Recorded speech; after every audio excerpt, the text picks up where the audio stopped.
the shit. We in there. Oh, we in there. What's up, everybody? We full of energy today. We're full of energy. We had some rest. We had some time to rest. Thank you, brother. I really appreciate that.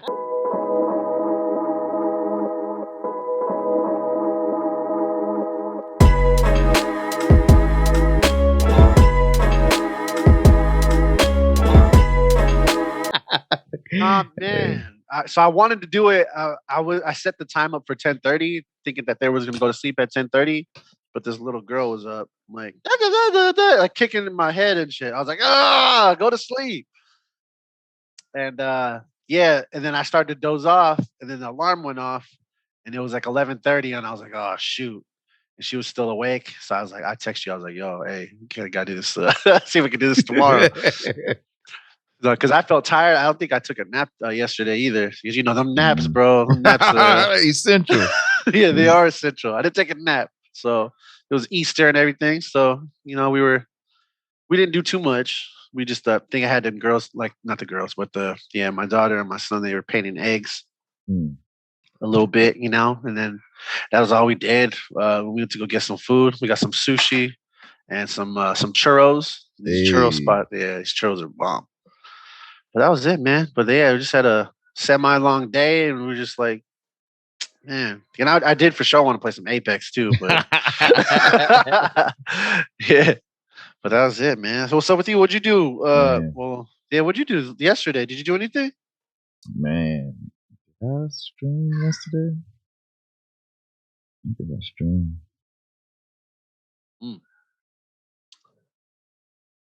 Looking for clues? Yeah, I'm trying to look at clues. Look what clues of what I did yesterday. Because like sometimes it's like I got these books out here, I put the fan right here. What did I have to do? Orange juice. I did something where I had to come back to the computer twice. You said orange juice? Yeah, I'm trying to think. Oh, the shit I did. Retrace my steps. I don't know, man. I fucking I can't even call it right now, man, to be honest with you. I'm still like in a daze.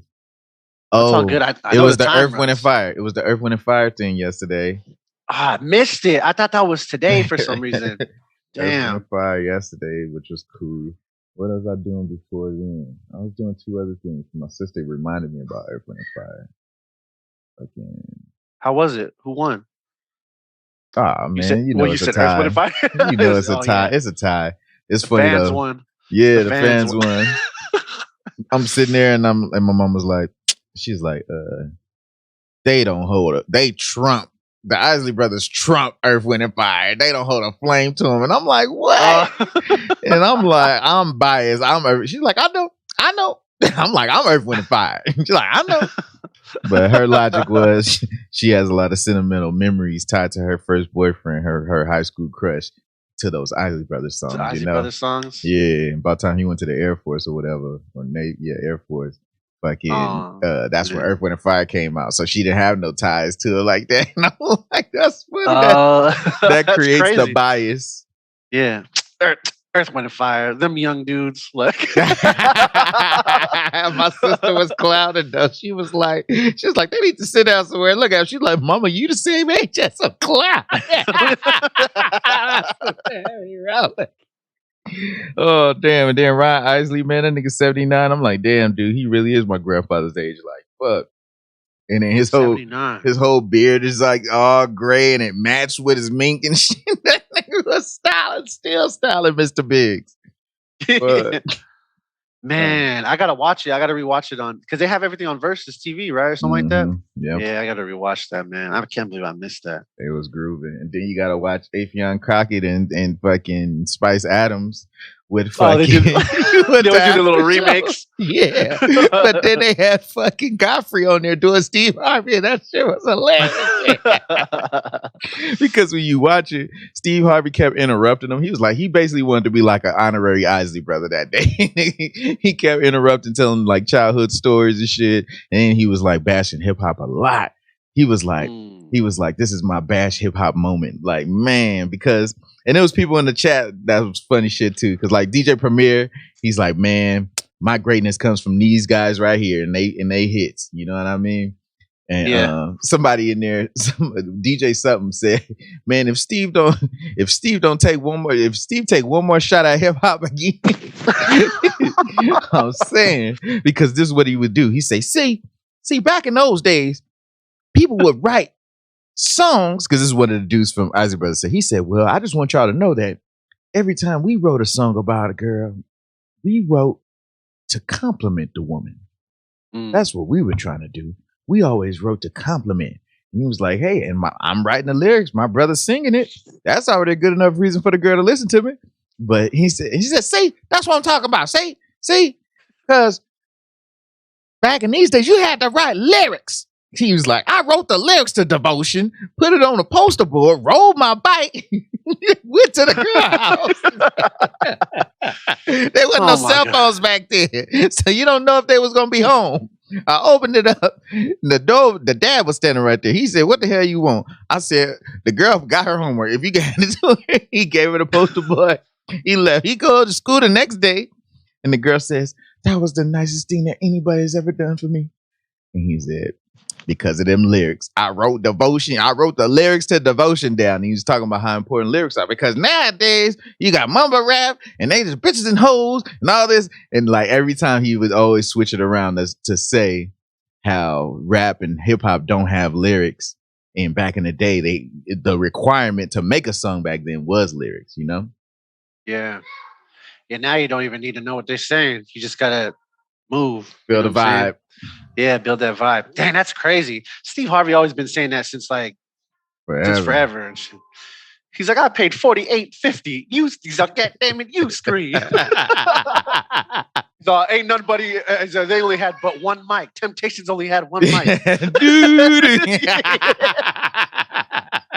Go to a rap concert, everybody got a damn mic. Yeah. Yeah, that shit was funny. Facts though. He's always been a hater, man. Stop, man. Yeah. Steve Harvey, come on, bro. Yeah, Steve Harvey always been a rap hater. But I understand it though, because those same type of what we call them old guards and old heads, because I am an old head myself. I definitely, one thing he said, "See, I don't really have time to listen to music by itself anyway. So when I go to listen to some music, I don't got no time to try something out, to listen to something new." And I'm like, perspective of an older person, you know what I mean? Like, if you don't really got the time to listen to music, by the time you're gonna go listen to music, you're gonna listen to some shit you already know you groove to, versus trying something new that you don't know you groove to. I'm like, So it brings it back to,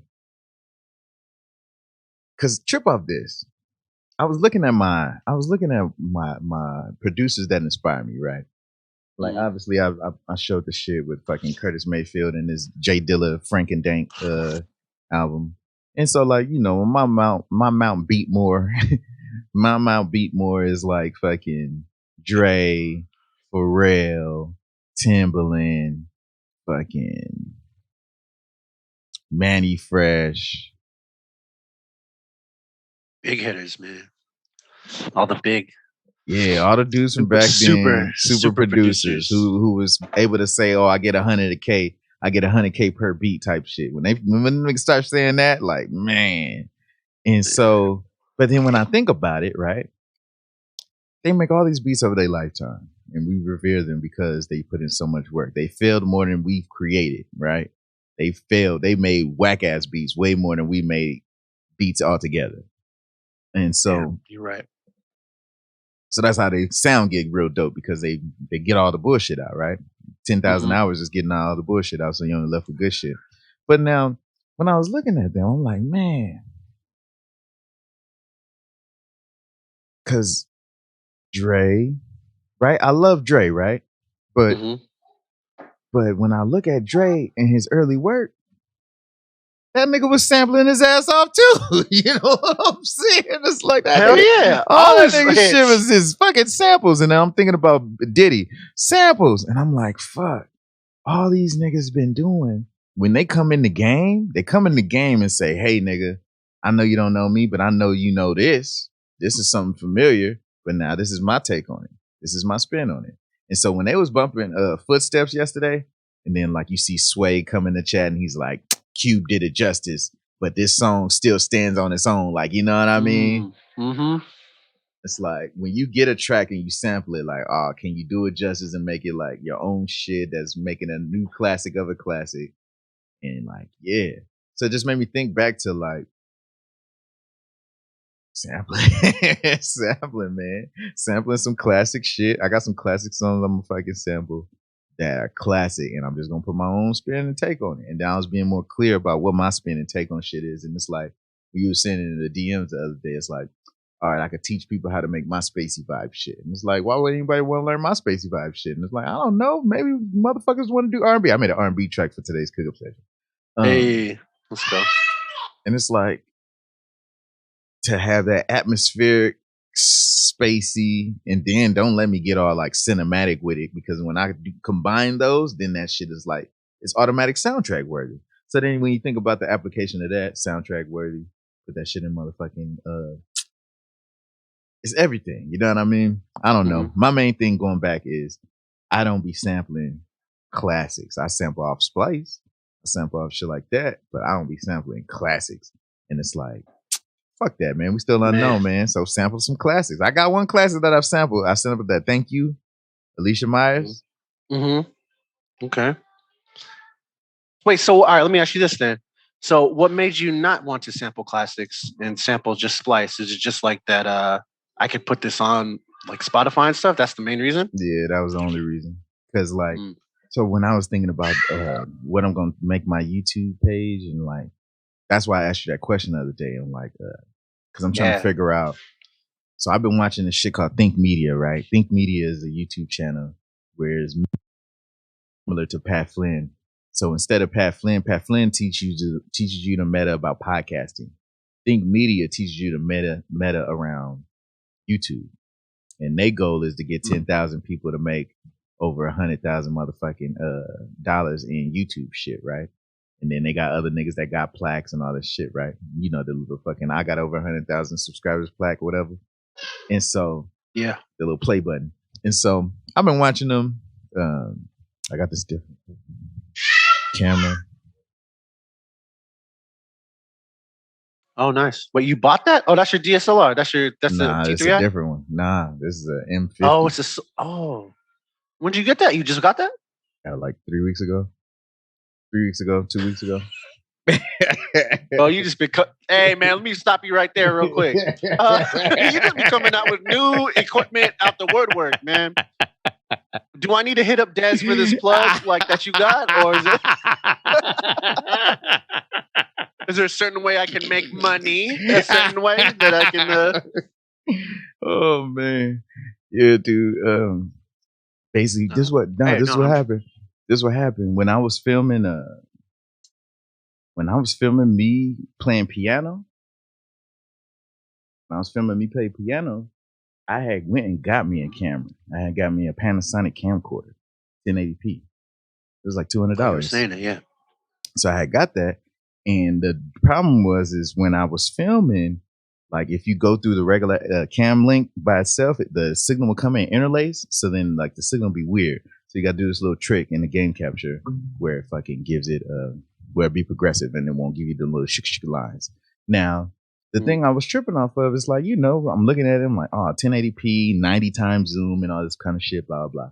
But you just got it as a standalone webcam. So you're not really getting, it's not a fucking DSLR lens, it's just a fucking camcorder lens, right? And I'm like, man. So now I start researching fucking cameras again. And I'm like, man, what's the cheapest way I can get a DSLR without buying a new ass DSLR, And so I ended up finding this shit. It's a Canon M50 mirrorless fucking camera. They got the streaming and the Bluetooth and the wireless and all that kind of bullshit built in. It's like it's a modern ass shit for the shit, right? But when I looked at it, it was only like $200 difference from what the fuck I spent on the camcorder. So I took this shit back to Target. And I took this shit back and traded it in and got this motherfucker right. What? So I'm it's only $200 more? It was like $200 more, man. Yeah. That's still $300 cheaper than a DSLR. Than a full DSLR. And you don't gotta buy. Yeah, and you don't gotta buy all the lenses for it. So now, you do. Well, no, you don't. You just gotta buy an adapter. So like I bought a fucking. This shit is the the lenses are M because it's mirrorless. So it's M. But the camcorder shit I got with my other camera is E. I got EFS and EF. So then you just buy the EF fucking adapter. It was $20, I think it was. And then you can put your fucking lenses on there. I'm gonna have to copy you.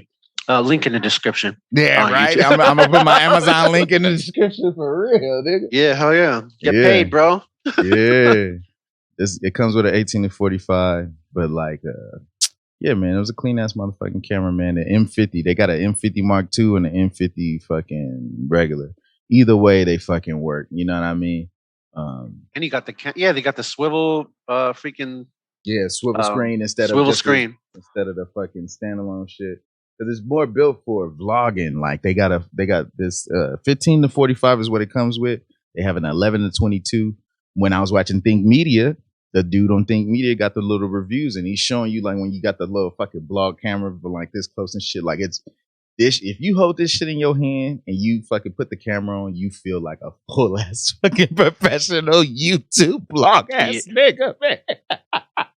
Hell yeah, man! That shit looks legit. This shit is fucking crazy, man. Like when you line that bitch up and you see your face, and it got the autofocus too. Like it got an auto face recognition focus shit. So when you do it on stream, like you just nigga, you feel like you looking at some professional ass shit. They got good bokeh, all that.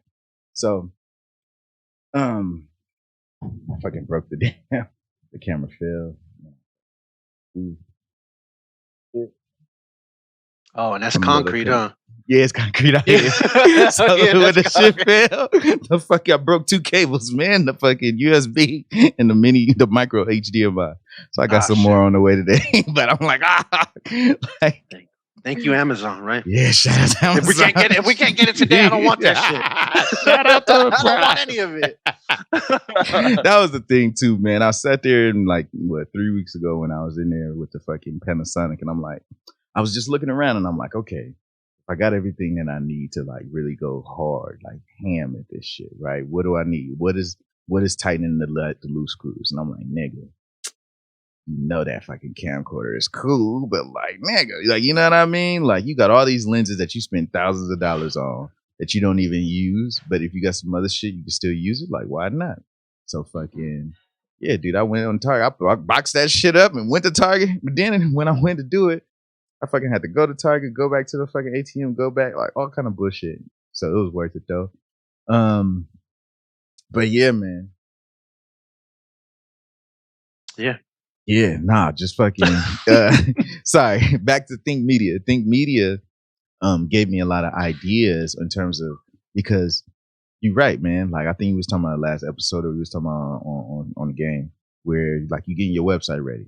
Right, we're already in the fucking 2021. We're in March in 2021. We talked about getting it ready by the end of last year, and like, in order for us to be professional, in order for us to be taken serious, I wrote that down somewhere. In order for us to be taken serious, then we got to be serious. And so, like, it's funny. My mom was like, "Oh, can you help put the smoke detectors up? But can you fit it in your schedule? Things you got to go on to do?" And I'm like, that's of right. Course. You know what I'm saying? You respect my time. You know what I'm saying? Because real shit, cool. Nigga, I was in here recording a 2.5 hour fucking cookup session. We in here recording a fucking podcast right now. Like, we doing this shit. So, I hate when I move certain directions fast. I haven't been having this shit because of the cheese, but it's still something with my neck. But, fucking. Well, why you think about that? Yeah, no, go ahead. So with Think Media, just getting on purpose in terms of what would the website offer as far as our services, as far as what's the purpose, how you set up a producer website, but then also for the YouTube channel, what will be the niche and the way I would attack the market? What are the problems that we could solve? What are the problems that I already know how to solve? And then things that we could put in there to get like when he was saying, he said, if you start off the title with top this, best this, versus this, so I can put out T3i versus the M50 video, right? Because I got both products. Boom. You can put out the Akai. You can put out, do you got 2 different beat machines? I did. I don't now though. I had the SP, but I turned that in. and then but now I just have the machine. I did at one point have had an MPC, but that was a long time ago. I don't even remember how to use that thing. It was a 500 too, so it was an old model. But I mean, I can tell you the differences. One of them's on the computer, one of them's not. Get the one on the computer because it's easier if you're starting out. But I mean, yeah. So yeah, that you could put like best ways to whatever, top ways to. So when I was thinking about for me, my niche, I just want to be dope as fuck at piano. I feel being dope as fuck at piano is gonna make everything else dope. My production, my fucking cinematic shit, because I know theory and instinct. So if I can go, my direction would be like, what am I doing? Everything that I've been learning as an adult. I learned how to longboard and skateboard as an adult. Getting falling as an adult. Learning how to snowboard as an adult. Fucking learning how to fucking play piano as an adult. So other people don't want to do it, but I can say, hey, the best way is to get into learning piano. Show you all the books that I bought. Show you the fucking courses that I look. Show you the people that I met in the community that offer me help. Is it better to go jazz route or classical route? These are the things I learned from my jazz pianist homies. These are the things I learned from my classical pianist homies. And I just want to be classical. I want to be I want to be classical, because what I notice with the jazz pianists is they know how to give you a groove, a vibe. They know what chords to play. But they're not virtuosos in the sense of how many times they've done exercises and things to build up their fundamentals. Their fundamental path is different. In the same way, classical. Oh my bad. Classical is what's called, right? Like classical knows the rules. Shit. Yeah, 100%. Classical knows the rules. Up and down. And jazz breaks the rules. So if you don't know, if you can't break the rules if you don't know, right? So when you over there on but when there's two extremes though, because my classical peoples know how to fucking sight read music real good. They can fucking, you would think they heard the song before because they're reading it and playing it. Versus, but you ask them to improvise and they're like, and you like, damn. But if you take a jazz motherfucker and be like, hey, play this shit, and like, I'll listen to it and play what I hear, right? But I'm not gonna read no sheet music, but I can improvise the fuck. You know, so it's more ear training in jazz and more sight training, sight reading in classical. But that's gonna be different with you because you're not trained. So you learn in adulthood, so you're not, your foundation's not built like do this, do that, like a kid would be, right? So now you're just free, but you're gonna learn the classical, and now you're just gonna like right, get all from both worlds, and then you're gonna be the freaking. Yeah, you're gonna be the avatar and join them all together. It's like, dude, like an avatar state. Yeah, that's flow state, bro. Avatar state. You could be one of those guys at freaking at what the hell's that convention again? Freaking the convention. The hell's the producer convention? The gear and everything. Nam. Yeah, nom. You're gonna be over there and you'd be one of those videos where you're just like, you ain't looking at anybody. You're just like, your fingers gonna go crazy. Jesse Molina shit. Yeah, you're gonna be playing other keyboards on the other side. Like, oh shit, he's not even on the same keyboard. Like, what the hell?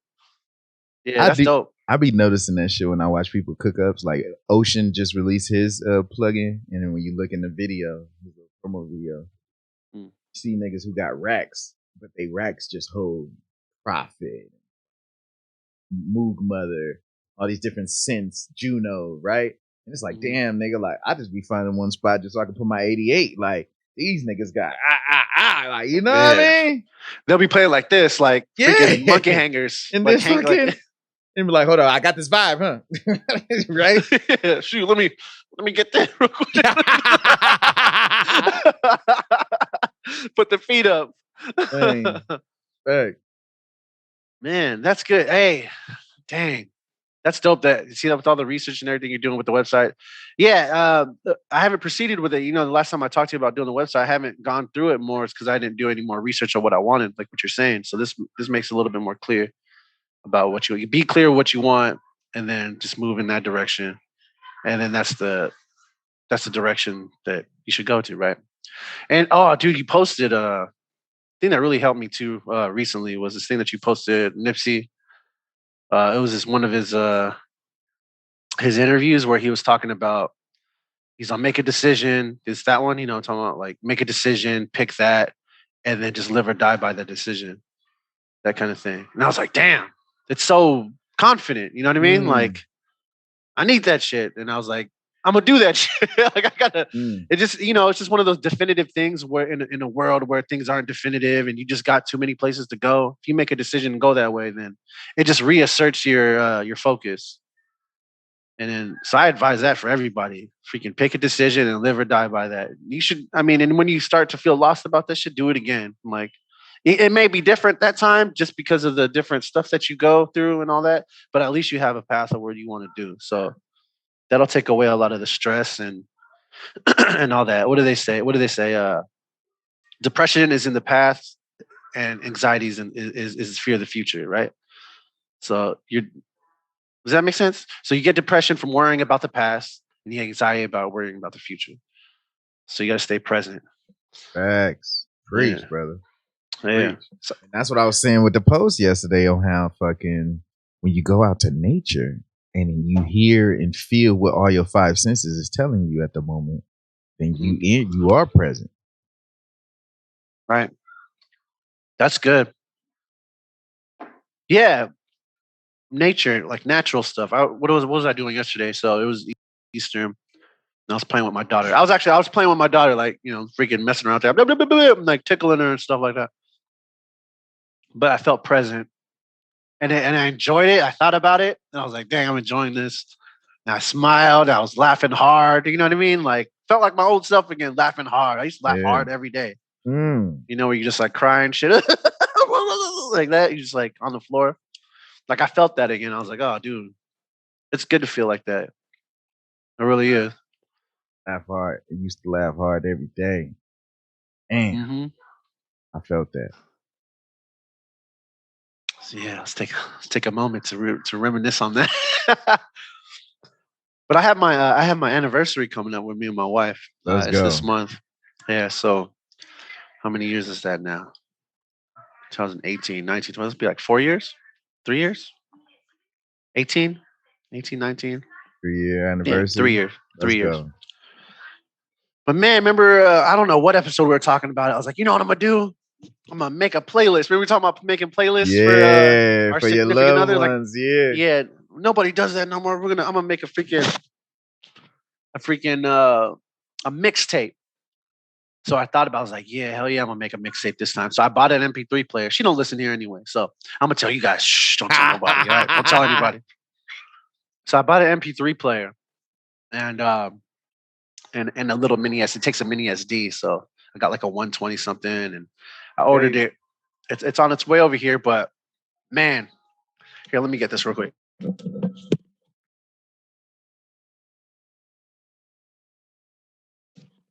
I got my book out. I had this notebook. I originally bought this because I wanted to study the Bible more, because I don't know anything about like spiritually, right? So no, well, not as much as I would know. I would want to know. So I started doing that. So I start talking to homies and stuff about the ones that are in it and that know about it and what I should look up and everything. So I was writing notes on that and just different questions I had and what questions I should be asking, kind of thing. But I took this out and I started writing. But then like I was singing this morning, like I was folding the laundry, I was doing my dad duties, folding the laundry, fucking singing, like, oh shit, like sometimes I'll just be singing random words, like freestyling it, and then words from another song would come out. I'm like, oh shoot, and I start singing that song, and I was like, damn, and I got in my feelings, and I was like, oh, so then I took out this pen and paper. I was like, man, this feels good. So I started writing, and I started writing like poetry. I wrote a poem, and I wrote a poem for my wife. Yo. Yeah, bro. So I got like 2 pages worth. Yeah, and I put some structure into it. So I was like, man, and I was reading it. I was like, oh, that's deep. Like, oh my god, like this is crazy. I was like, I can't believe I wrote this. Like, I haven't written in a very long time, man.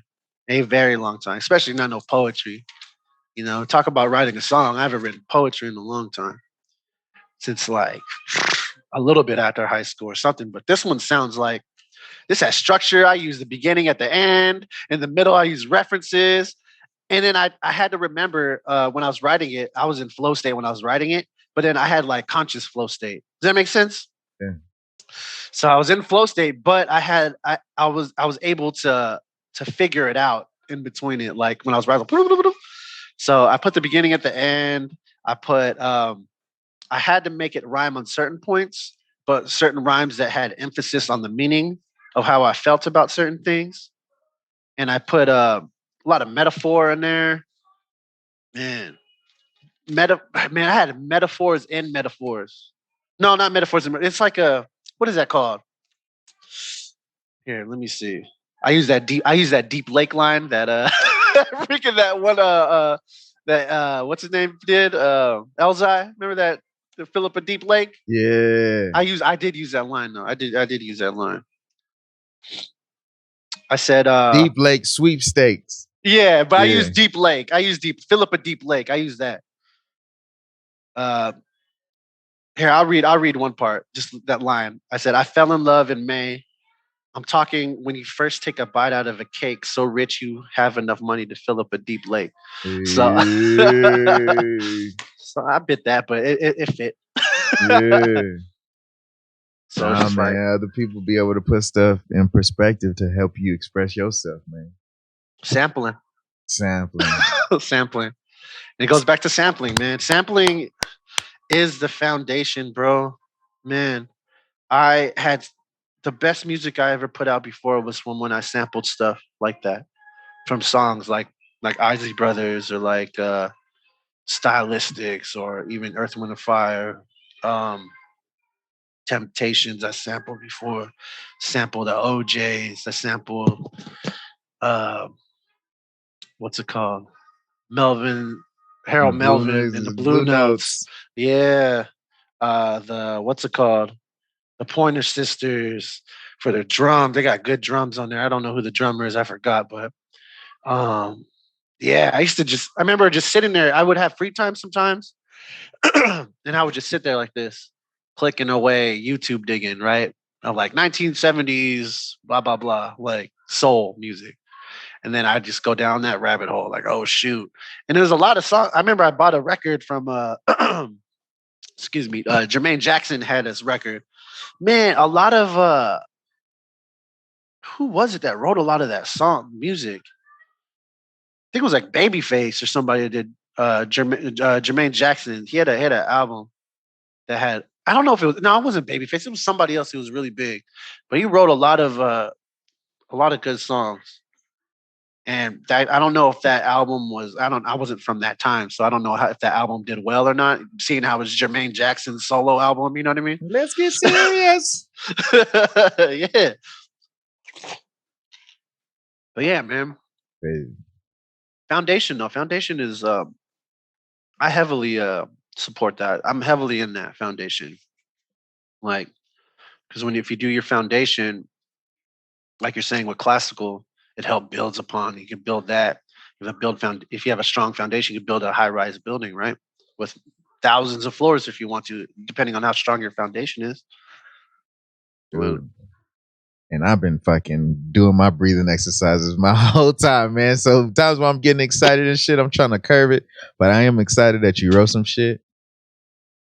thank you, man. I know you could appreciate that, man. I know for you could real, appreciate it. because it's the thing that I feel like. I'm a real lover of language, you know, and I feel that most issues in life is because people ain't expressing themselves, you know.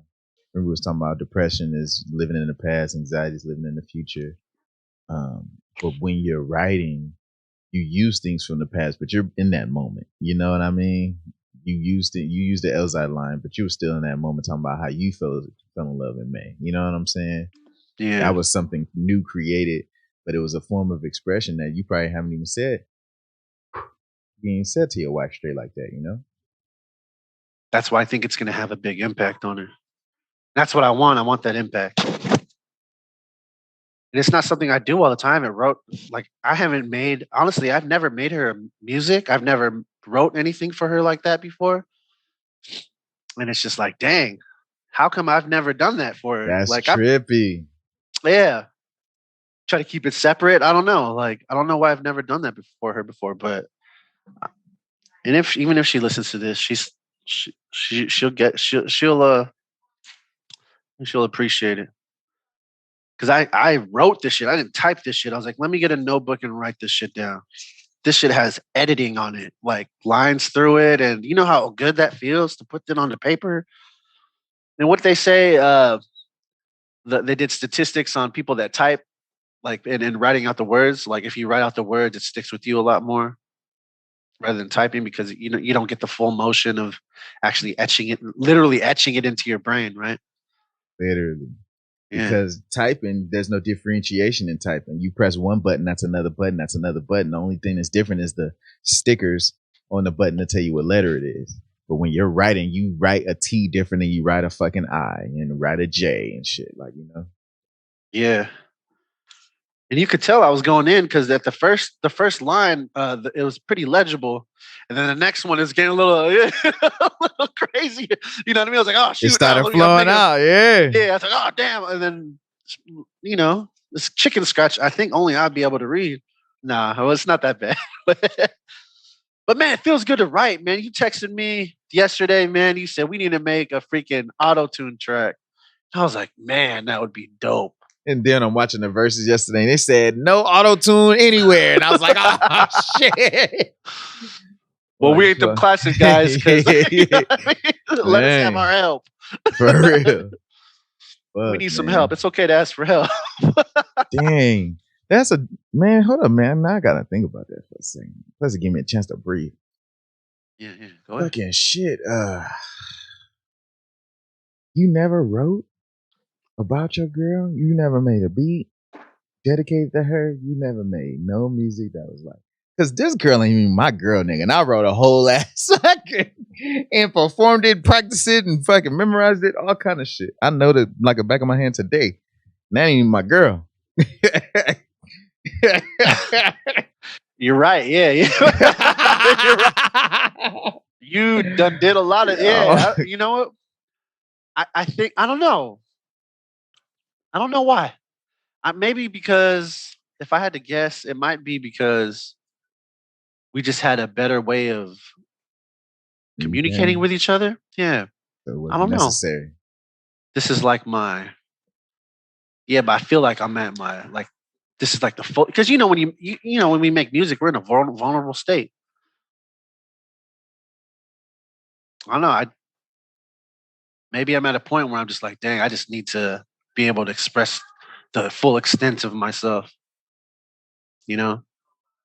Because this is, I guess music is very important to me, you know what I'm saying? And being able to express yourself is important. I don't think I've written about like ex-girlfriends in a song, but I've never written a song for somebody. I've never like wrote something specifically for somebody. I never even did it either into this shit. That's why I was like, fuck, man, this bitch is different, man. I'm doing shit I ain't never did before. Like, fuck this.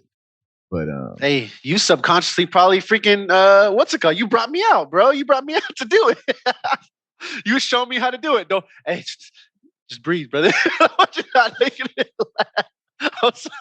I'm sorry. Yo. Yeah, but you probably, hey man, you inspired me to do so, probably, man. And there's a lot of things where it's just right to do something like that. You know, that means you're taking something out of you that's so personal for you, and then giving that to somebody. I guess maybe sometimes I think like, oh, she probably won't like it, you know, or hey, I'm human, bro. Hey, I know you looking at me. You know me because you know me. But at the same time, I can relate. Like I'm not perfect at all, and I can relate because just like how you know, I didn't even send it to her. I made the shit and put it out on TikTok and put it out on the social medias and was like, hey, nigga, if she see it, she see it. But like overall, nigga, I put this energy out into the world, nigga, because this is how I truly feel.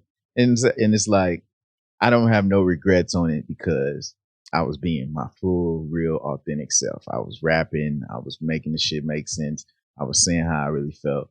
I was saying the things that I liked about her that wasn't just about fucking the main shit that every nigga that would like about her. Oh, yeah, she fun. Oh, I want to fuck kind of bullshit. You know, the shit was like, character driven, you know?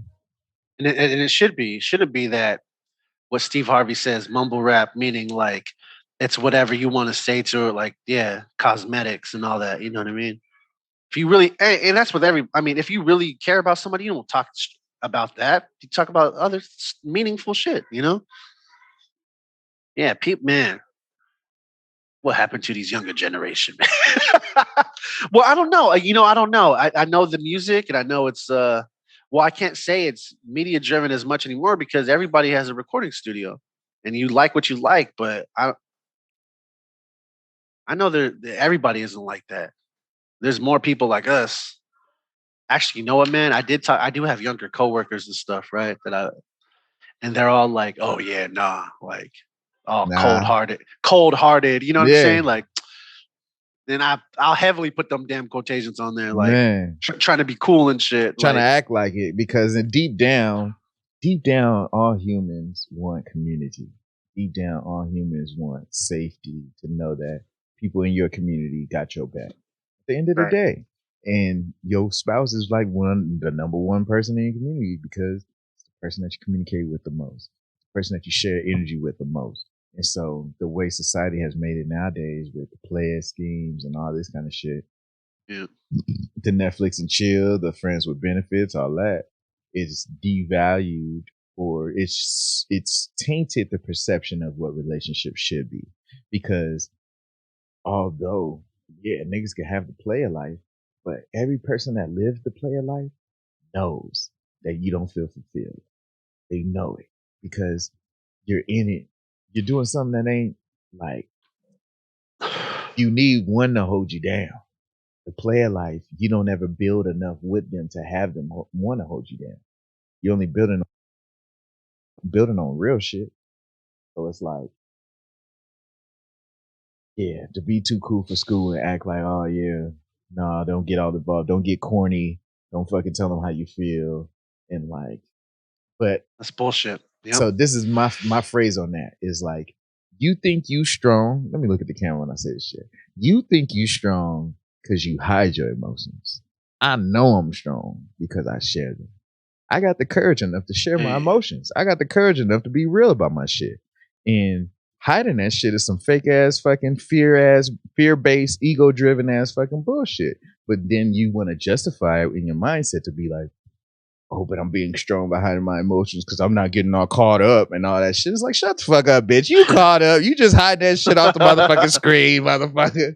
And it's like, nigga, I'm just real enough to be real in front of it or off the screen, nigga. This is what it is because I'm serious about mine, nigga, and I'm real with how I feel. I'm real with how I feel. I'm real with how I feel. Clip that shit. Mm. You're right though. I totally agree on that shit. Strong people show their emotions. Yeah, because it takes a lot to show your emotions. That's emotions. My bad. I said emotions, but it does, man. Like people that don't do it, yeah, they're just on some freaking fear shit. Like they're scared. They're scared to show it because they're afraid of what might happen. They're afraid of how people think about them. About it. They're afraid about all that shit. Preach. Yeah. Yeah, no, I decided a long time ago, man. I wasn't gonna be like that dude to to play. You know what I mean? I wasn't trying to be that. I was that dude that thought about, treating women right and, chivalry. You know what I mean? I'm a knight and I'm the knight. You know what I mean? I'm on my horse and I'm gonna help you. You know, I'm the freaking. I'm not King Arthur, but I'm the knight. I'm the freaking knight. I'll hold my laws of love. You know what I mean? You know how the knights got laws of love, but yeah, like I always thought of, yeah. Come here,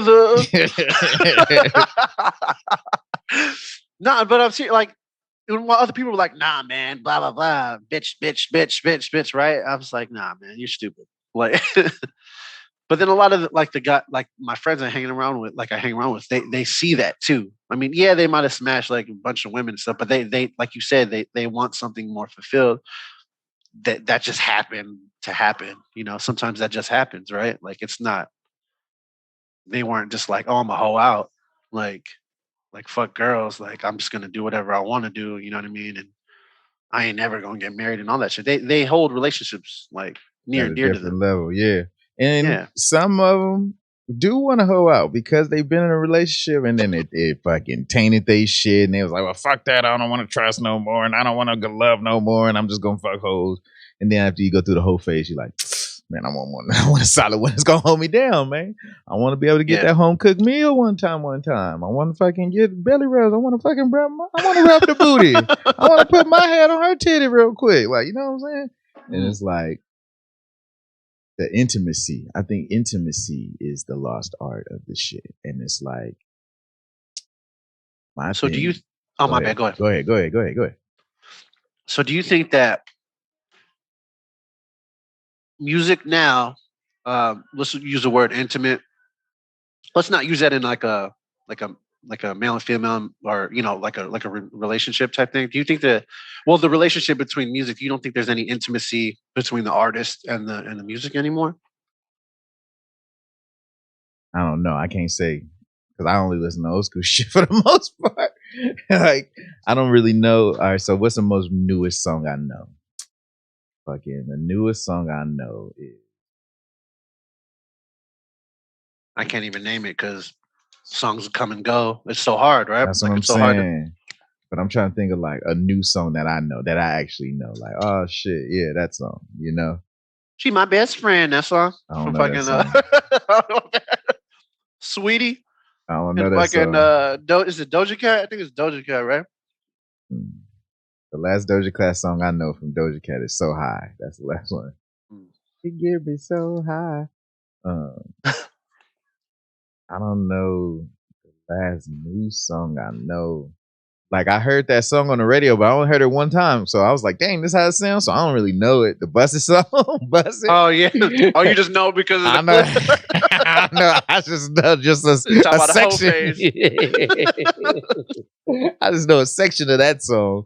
And when I heard it on the radio the other day, I was like, oh shit, this oh. They don't even start off right here. They go through a whole transition to get here. I'm like, Yeah. they skip to the good parts on the thing. The real good parts visually. Hey man, I Yeah, can't think man. of a song that I know that's new. Well, regardless of the new song that you know, like what did you feel when you heard it? Like what you think What I'm about? saying, look at it. Look at it. If I'm trying to think of the new song and I can't think of the new song, what did it make me feel? Exactly. You was probably like, oh. Yeah, And then I mean, put your real shit back on. Yeah.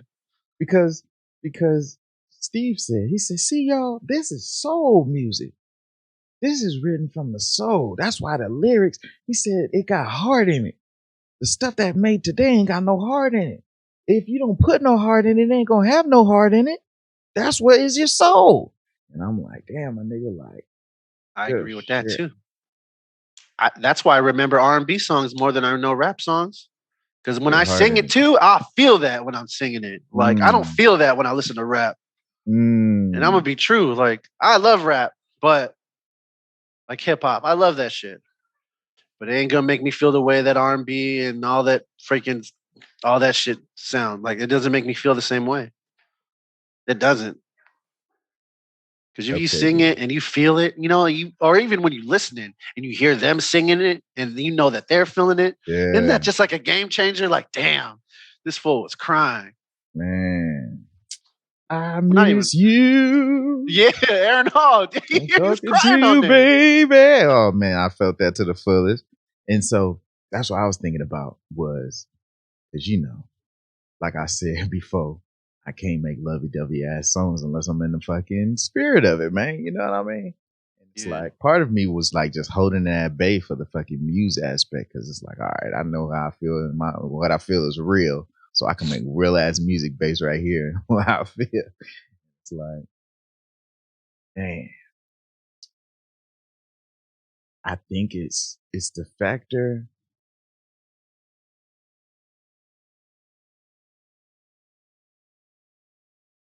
Yeah. So look, this is what I said one day. Because I ain't made no Twitter post in a little bit. But I put on there like 2 weeks ago. I said, when you're doing it right, music makes you face truth. You only get blocks when you're not willing to face the truth.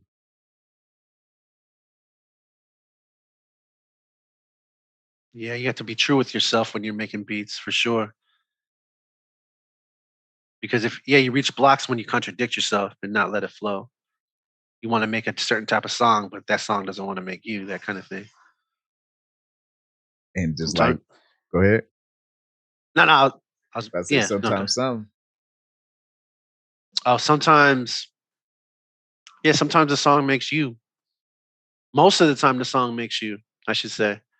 When you make the song is when you have a definitive thing in your head, but when you don't have a definitive thing in your head, the song just, oh, here you go. Let me just take control of you real quick so you can create me. Yeah, because this expression needs to come out. Yeah. And it's like when you were saying like, oh, bust a freestyle, write to this. And I was like, man, I don't know, right? He was like, oh, we can make songs about girls. And I was like, nah, nigga, that lovey-dovey shit gonna come out. Why? Because when I'm freestyling, right? Like when I'm freestyling, like, so I did the Beats by J Black freestyle on there. And what did I talk about? Girls. I talked about neck. I talk about neck shit. Oh, neck shit. Oh, yeah. No, I was about to say. I talked about how to fucking holistically heal the holistic remedies for your motherfucking fucked up neck. Instead of taking Motrin, Bayer, and fucking aspirin or whatever, Vicodin, I used all the fucking pill shit to say, nah, you ain't gotta do this shit. Stretch Armstrong and whatever the fuck. But yeah, if I was to try to make that song about or that freestyle about anything else, it would have sounded more whack because I wouldn't be being true to myself. That was the current subject matter in my brain at the time, and boom. And the thing that's crazy is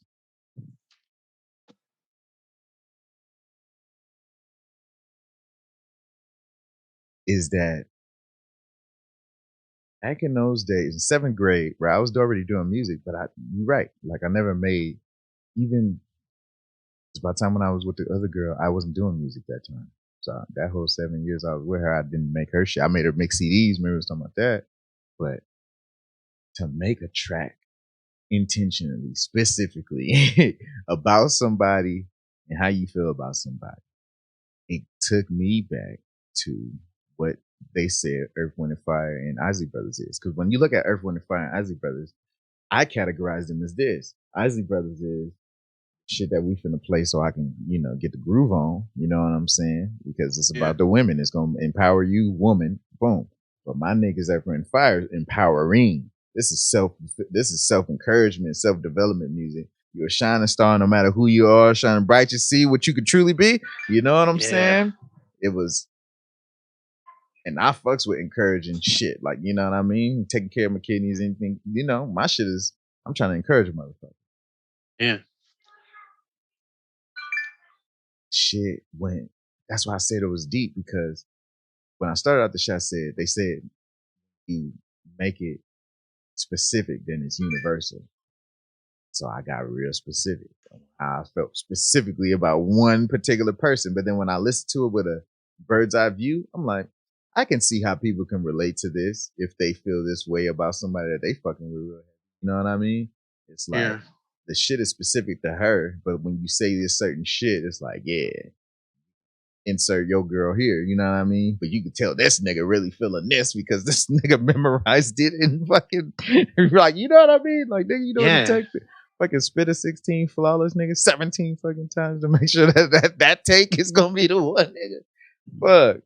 So talking about takes, man. Oh my god. Takes is a long time. Takes. Yeah. Yeah, to get the right emotion out in it. Emotion, the inflections, where you land on words. Because when I give this to her, I'm gonna record it, and I'm putting commas where I gotta put it. Like I'm gonna print it out. I'm gonna design it nice, and I'm gonna give that as a gift. And then there's like she could read along with me saying it too. So that's dope. So she could see how I say it rather than how she says it in her head. When she writes it. Preach. Because when I die when I'm older, then she could have something to listen to me to. Because I for sure probably gonna die before. No, and I want my kids to hear it too, because if they hear me talking to their mom this way, especially Dominic, he'll know how to treat a woman this way. Come on. Preach. Hell yeah, man. Preach, brother. Damn. Yeah, I fucks with that heavy. I fucks with that heavy, man. Fucks with that heavy. Damn. So I gotta tell them, be teaching them early. Real, that shit starts at home. It starts at home. It's motherfucking it's the foundational knowledge, man. And that's what I be trying to tell my brother, because real shit, like, they don't do what you say, they do what you do. And so when they see you doing those gestures to impart how you feel about they mama, you know what I'm saying? That's they mama, you know what I mean? That's your daddy, you know what I mean? That's my daddy. Like, you know what I'm saying? It's that you feel that void of, well, you can't say nobody ever did that. Like, man, my brother was messing with one girl one time, and she asked him, who in your family, where did you learn affection from? Ooh, that's a deep question. Right? And when he sat there and thought about it, he's like, fuck, nigga. I'm like, what? He's like, think about it, nigga. He was like, I sat there and I was like, see mama be affectionate? Like, nope. Like, and then when the only other people that we know in our immediate family that's like married is our auntie. But is she affectionate with her husband? Like, nope. And I'm like, fuck. And he said to the girl that the first person that showed him what affection was a girl in high school, where she fucking came to him in class and made sure he was all right, and like all this kind of shit. And I was just like, damn, nigga. So then it made me think about this shit. And I'm like, fuck. Yeah, niggas don't got a lot of visual examples of affection, of, you know what I mean? A visual example. You got some Hallmark bullshit on TV kind of shit. But like, yeah, but real. Because I was about to say that, like Fresh Prince or something like that. You know what I mean? Like, I'll see that, and they show like that kind of stuff, but it's all Hallmark, so it's not real. But they try to get as real as they can. Yeah. But it's TV. Yeah, the part I cried was, "Oh, you want me, man?" I cried on that part, nigga. Oh shoot, yeah, man. Yeah. That's acting. That's James Avery said that's acting. Yeah, James Avery. But yeah, like real affection, real affection, like fucking her fucking making me she know I like Twix, so for my birthday she made me a motherfucking chocolate cake and Twix all the way around the motherfucker with blue candles, because she know that's my favorite color, and then the shoebox with all my motherfucking favorite ass candies in there, and the grandma's cookies that I used to go buy from the student store when I got at her, and all the movies we ever been to was taped all over the fucking shoebox. Like, that was the most sentimental shit in the world. It kind of make you feel like it's crazy, because, like, you know, when motherfuckers make things like ransom note where they put the different letters, like, damn, bitch, you saved all these. And it's like, it's a trip, because it's like, you saved all these. Every time we went to the movies, you saved the little stuff. I just was handing it to you because it's like, we're going in the movies, not knowing you saving all this, right? Yeah. And you fucking come at me with a fucking shoebox that got all my fucking candies that are my favorite shit in all the movies that we fucking went to. That shit was sentimental as fuck, nigga. I was like, damn. Damn, ain't no girl did that for me.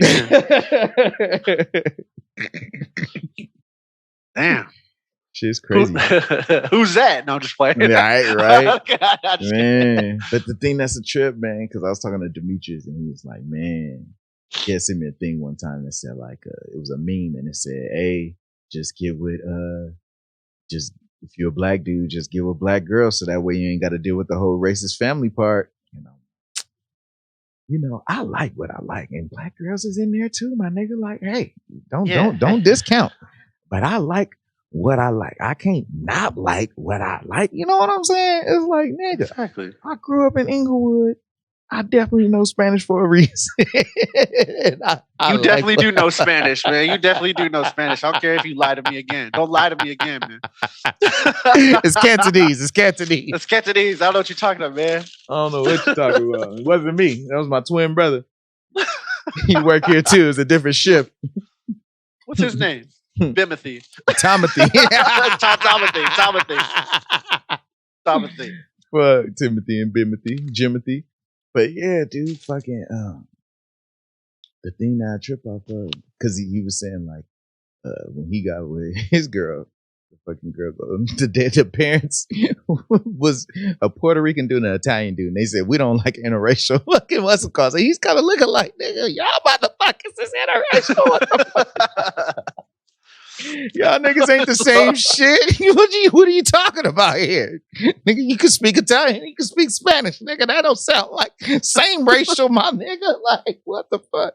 But oh my God. That's the thing. And so, like, I know, like, in consideration too, motherfuckers. They mean black. That's what they mean. Thank they you. mean black. Thank you. And Just that's what I'm saying. But that's what I'm saying. It's like what I realized with my ex-girl is like she had to be strong. Because even if you ask Creole about his situation, it's always one or two things. When they go outside, right? And then you come back with a nigga that look like me, nigga that look like Creole, nigga that look like right. It's like they always say this. It's two options. Either they're gonna support it because they like, oh, we don't give a fuck. Like, you know what I mean? You don't give a damn, we don't give a fuck. That's what's up. Right. You like them, I love them, right? You know what I'm saying? Or it's the other end of the spectrum where they don't really support the shit.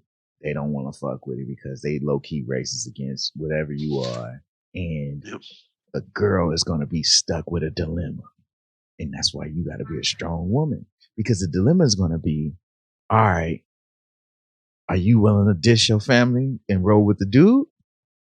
Or are you going to agree with your family and keep letting your family run your life? And it's like, which one you going to do? Because it takes strength. Is that the same for black women? What you mean? Like, because you're doing it as a perspective of not a person that's not a black woman. Is it the same for like black women and black families? Like, if you bring home somebody that ain't, well, besides them being white, let's just say that person wasn't white, because obviously there'd be some shit, right? Well, I could assume, but is it the same thing? Like, if if a black woman brought home like a Puerto Rican dude, or a black woman brought home like a Mexican dude, or a black woman brought home like a, I don't think so. I think it's based off of where your hood or where you grew up. But like, well, Mexican too. House, I guess that would. That's what I'm saying. Problem with that, yeah. Depending on like, all right, so like I got peoples in Compton that don't fuck with Mexicans. So if they brought a Mexican person home to their crib, they would be upset because of the beef that they had that stems from other shit that nobody else know about except for the beef they was in. And but then the way my mama grew up was like, she always told us like, hey, I don't give a fuck what color motherfucker y'all bring in the house. I'm just gonna check them out and make sure they got good intentions for my kid. That's her main thing. Is like, as long as motherfuckers is gonna be a benefit to your life and not a detriment, then hey, you know what I mean? It don't matter. She's like, cause love has no color, Timothy. That's what she used to say. That's and good. It's like love has no, cause that's just your mom, man. That's good. That's good coming from her like that. That hit me right here when you like over it. Yeah, because love has no color. That's good. That's a good thing to teach somebody. Yeah, but and so now think about that then. Now that I think about it, because if she would have been hating, like, oh, you better not bring up, because I got homies that told me what their parents told them, where they like, you can get all these girls, which is a black girl home. They told me that kind of shit. So then you know how their parents is, like, you know what I mean, like. You know how the ideologies, and it's a trip that like grandparent Mexican people really don't fuck with us. But where did the liberties come for these niggas, man? Like, I just don't understand this shit. I don't understand. But it was the thing of trying to be so accepted by the white people that you wanted to side with them and hate on us. So you thinking that you gonna get on their good grace. Yep, that's true. I had family members that said that to me before when I was in high school or something like that. And me, like, because I had girls like flirting with me in like middle school and stuff like that, and then like, you know how they had those pictures and shit, they would send them home. My mom would fucking get those pictures and read the fucking back of the shit when I'm sleeping. Like, she's like, "Who's this?" And I was like, "Stop!" She's like, "Why is she writing hearts on the back?" I was like, "Wait, stop reading my stuff! Stop reading my stuff! Stop reading the stuff! Invasion of privacy." Yeah, stop! Like, I was like, "Stop cleaning my room! I'll clean it." Just get up. But yeah, it's funny. She was like, she's like, I think she was saying that stuff about my brother. She's like, my brother, yeah. She's like, your brother, like Jordan, JP, he always he likes Filipino girls, right? He's like, Edward. Edward likes the whole rainbow. He talking about Asian, white, Mexican, black. It don't even matter. And I started laughing when my mom said that. But I mean, when I was in high school, I had it's just funny. Cause it's true. I don't discriminate. My dad said the same shit. He was like, hey, I don't discriminate either. He's like, oh man, no. He's like, come on, man. But my dad is something else. he like, I know where you got it from. Yeah, man, I'm not, you know what I mean? Like, I like Filipino women, but I also like white women. I mean, there's not a lot of white women I like because, I don't really, where I grew up and how I conversate. It's not many, but I like white women too. Shoot, I like black women for damn sure. The Mexican women, yeah, hell yeah. Just put them in the category of like Latino women. Yeah, I'll go. It don't matter. But in high school, I had it was like one of my aunties was saying stuff like, you either marry a white girl or a Filipino chick. And I sit there and argue. I don't know if I told you this, but I was about to argue with them. That's when your dad held you back? Yeah, I did talk to. Yeah, he put his hand on me, and he said, "Yeah." And I was like, "Powerful." Yeah, that's all he needed to do. Yeah, yeah. He's like, they know not what they do. Yeah, exactly. Like he just put there, and I heard all like the whole statement like he wanted to tell me. Yeah. I felt like I was telepathic, but I was angry. I was like, "How the hell are you going to tell me that?" Like at that point, I was like, "White women, like." Like white women are Filipino. I was like, "Why?" "Why?" Mm-hmm. Yeah, and then my dad did it because I think he did that after like the second remark. I think she said something first and then said that, and then he saw me like getting revved up. Yeah, revved up. He was like, nope. Put the brakes on that shit right now. Yeah, they're from a different. Yeah, they think differently. Their family thinks differently. So I was like, see what I'm saying though? That old guard, that old way of thinking is like, yeah, let's be accepted by the white folk. If we're gonna get somebody we can be accepted by the white folk. That's crazy. So we can get that head start. Yeah, head start. Yeah, they want to. Well, give me 1 second. My daughter fell asleep on her high chair. I'm gonna put her down. Yeah, give me 1 second. Yeah, fuck all the bullshit. Though.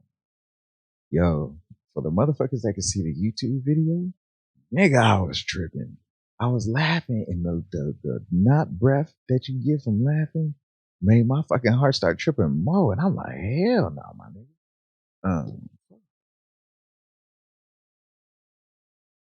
But we relaxed over here. We relaxed, man.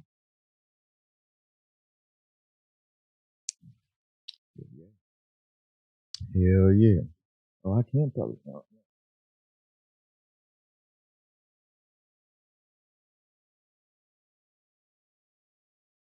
Plug this shit in so I could be uploading my shit to YouTube right now. Mm-hmm. This R&B track is cool. I'm gonna put the snippet on motherfucking YouTube, Instagram, and fucking Twitter, and fucking TikTok in a little bit. Fucks with it. It's a cool little R&B track. Yay. Yeah. But yeah, now that I think about it, would I have been apprehensive to bring home a Latina girl if my mama said, don't fuck with no Latina girls? Would I have been on some Romeo and Juliet shit versus her saying like, oh, it don't matter? So then when I brought the girl and she's like, that girl loves you, Timothy. She said, you can just tell by the way she looks at you. Like when I was sitting there talking to y'all on the couch and y'all holding hands and she's just looking at you just like, and I'm like, I didn't even know how she was looking at me because I'm looking at her like that. You know what I'm saying? But yeah, man, that shit is the reason why I still fucks with that shit. Like, you know, they got red pill, blue pill, and purple pill. It's like when you understand how females act, right, and the shit they do, you either can just go the player route or you can be like, yeah, you know what they do, but you're still willing to compromise because you want that shit. And like, nigga, at the height of that shit, there was no better feeling, man. That encouragement, that fucking, I like slapping them on the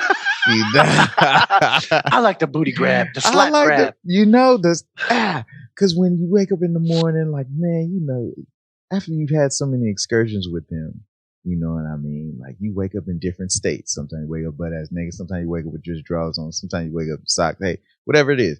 But like that time where, you know, they ain't wearing the thong, but she wearing the regular drawers. And you smack the butt, the butt do the. I would just be like, man, oh, like, you know, and then she'll just look back and, you know, they do that smirk like, stop, but okay, like, you know what I'm saying? And it's like, yeah, like, you know, stop it. yeah, No, you don't mean stop it. Because they smirking at the same time, and it's like, the thing of that back and forth affection. Like, man, there's some great videos. Like you said, you in trying to learn Bible stuff. You should look up these two videos, man. It'll help your marriage. It's Miles Monroe. Women need affection. Men need respect. Those two videos will help you out. Because when I watched that, and I was like, damn, nigga, if I would have had this, I probably would still be in a relationship. Because he shows you how important affection is for women and how important respect is for men and how both are translated as love for each other. Respect. Men need respect. Yep. Miles Monroe. Yeah. M-U-N. Yeah. That shit. Man, talk to me after you watch those, man. There's some good little doodles, like fucking, you know, the animation shit is dope because then it hits home because you're seeing the visuals with it. And like, it's dope, man. It helps any relationship. He says a man does not need love. You already listening to it? No, I'm reading the thing here. Like the little thumbnails. It says a man does not need love. He's over here like this. Yeah. Dude, it's deep, but it's dope. Watch, man. I'm telling you, it's dope. Because like when I watched it, it opened up my perspective on the things.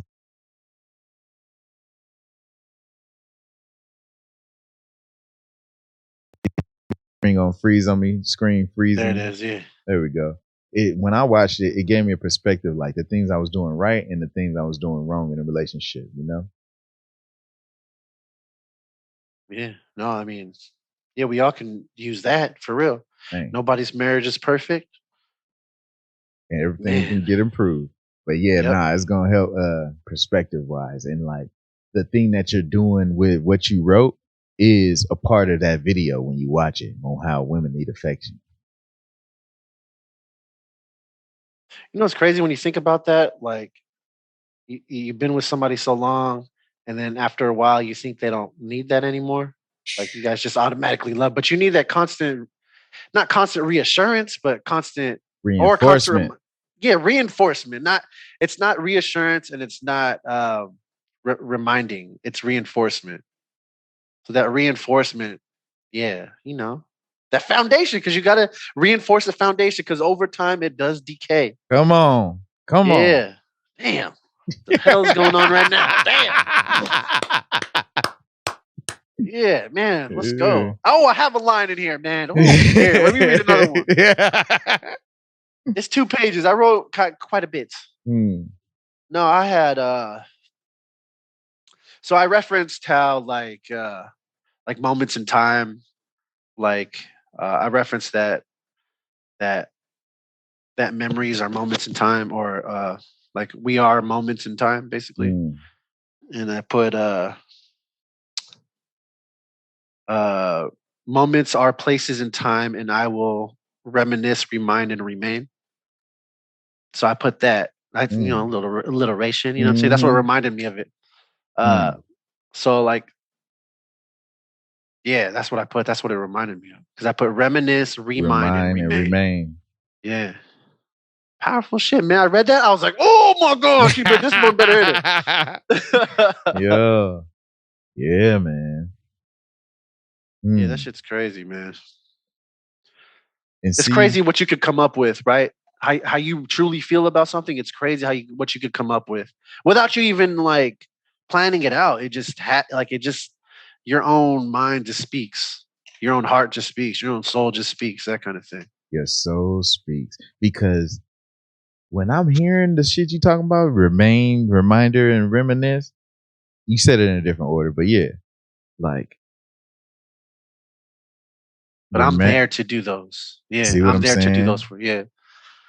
And it's like this though. The shit is simple when you look at it, because it's like, it's basically like, nigga, I choose you to have dope ass memories with. And it's gonna remind me of shit. We want to reminisce over these dope ass memories we having now and the future and the things we did in the past, blah blah. Cause like you did some Easter shit, but then you got even fucking pumpkin patch shit, and you got like, yeah, I mean, and it's Yeah, like, everything. I want to just, in what, 3 years you saying in an anniversary when you sitting there getting married, the I do's and all that is basically saying like, hey nigga, choose who I want to meet. Yeah, because we went into sanctity of marriage, man. It's not like we're dating or she's just my baby's mom. Like I said that shit before God. Like I said all that stuff before God, and I'm not. I don't take that. I don't take it lightly. You know what I mean? Like I don't. I mean, I did have doubts and stuff before, like, but it's just it's like, come on, if you do something like that for you to that's it's an important step that people don't what's it called? They don't respect it. They don't they don't think about it. They don't think about it like, oh, they just get a they get what's it called? Dang, why I can't think about it. They get selfish. They get selfish, prideful and selfish. And Mm. then man, but the only way to like actually like move forward, the only way for you to be happy is to not even live for yourself anymore. But I didn't know what that meant for a while. Like, oh, I'm living for my family. Like, yeah, of course you're gonna live for your family and stuff like that, but what does it truly mean? You know what I mean? But people forget that, like, oh yeah, of course you got to take care of your kids, but some people don't even think that far. Like, like, of course you like I'll take care of myself, but And to take care of yourself is to take care of others. what's the trip part is I was having a conversation with my mom yesterday about, being raised by parents who didn't want to be parents. Yeah. Being raised by parents who didn't want to be parents. Because you seen that movie Jungle, is it called Jungle to Jungle? With Tim Allen, Tim the Two Man Taylor? I know what you're talking about. I never seen it though. In that movie, nice poochie poochie.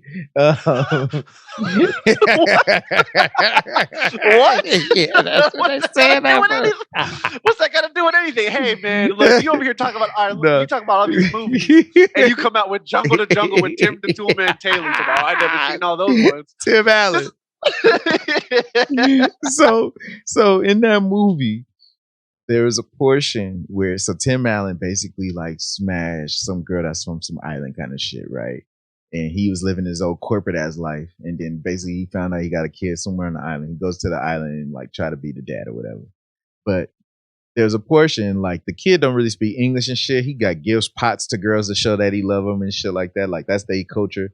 And as he's learning English, he like there's a part where Tim Allen gets real frustrated with the kid and says, "Well, I'm here handling my obligation." And then the dude gets mad and runs away and shit. And he's like, Littlefoot or whatever his name was, right? He's like, come back. He said, "You call me obligation." And like, he got so mad and went away. And like, what I was thinking about, because my mom and my auntie got kicked out of the crib by my grandpops at 18. And Shit.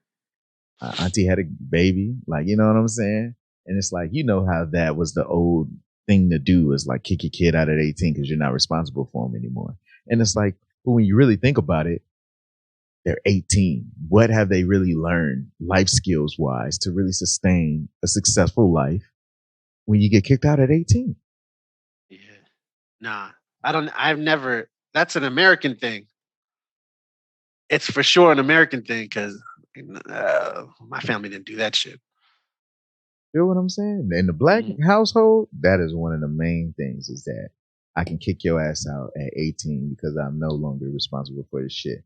And then but if they're a little bit elevated black person, then they say this: you either gonna go to school or you're gonna work if you're gonna still be in my house, because by going to school, then you can still claim them until they're 23. Damn. And that's why they're higher elevated, because they can still make money off your ass. That's what you're saying, right? Basically, because they let you stay an extra 4 to 5 years because they can make some more money off you. And that's what's whack, because think about it.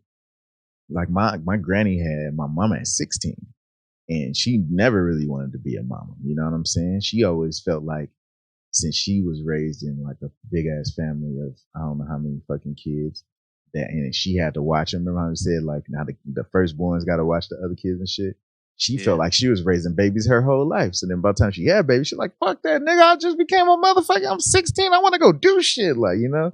And so, like, she fucking gave my sister, my auntie, and my mama to her auntie. And then after that, fucking had them back a little bit, and then went to California, and then gave them to my grandpops. And the grandpops was like, "Damn, nigga, like he out here trying to do his blue shit, like, you know what I'm saying?" But she was telling me a story yesterday, like, oh, he said like, "Oh, go to church," and they walked down to this church on Crenshaw or something, and then he comes back. "You guys went to church?" And so it's like with a dad who wants to be a dad, they do shit. They intentional. They impart knowledge. They want to be a key integral point to your success.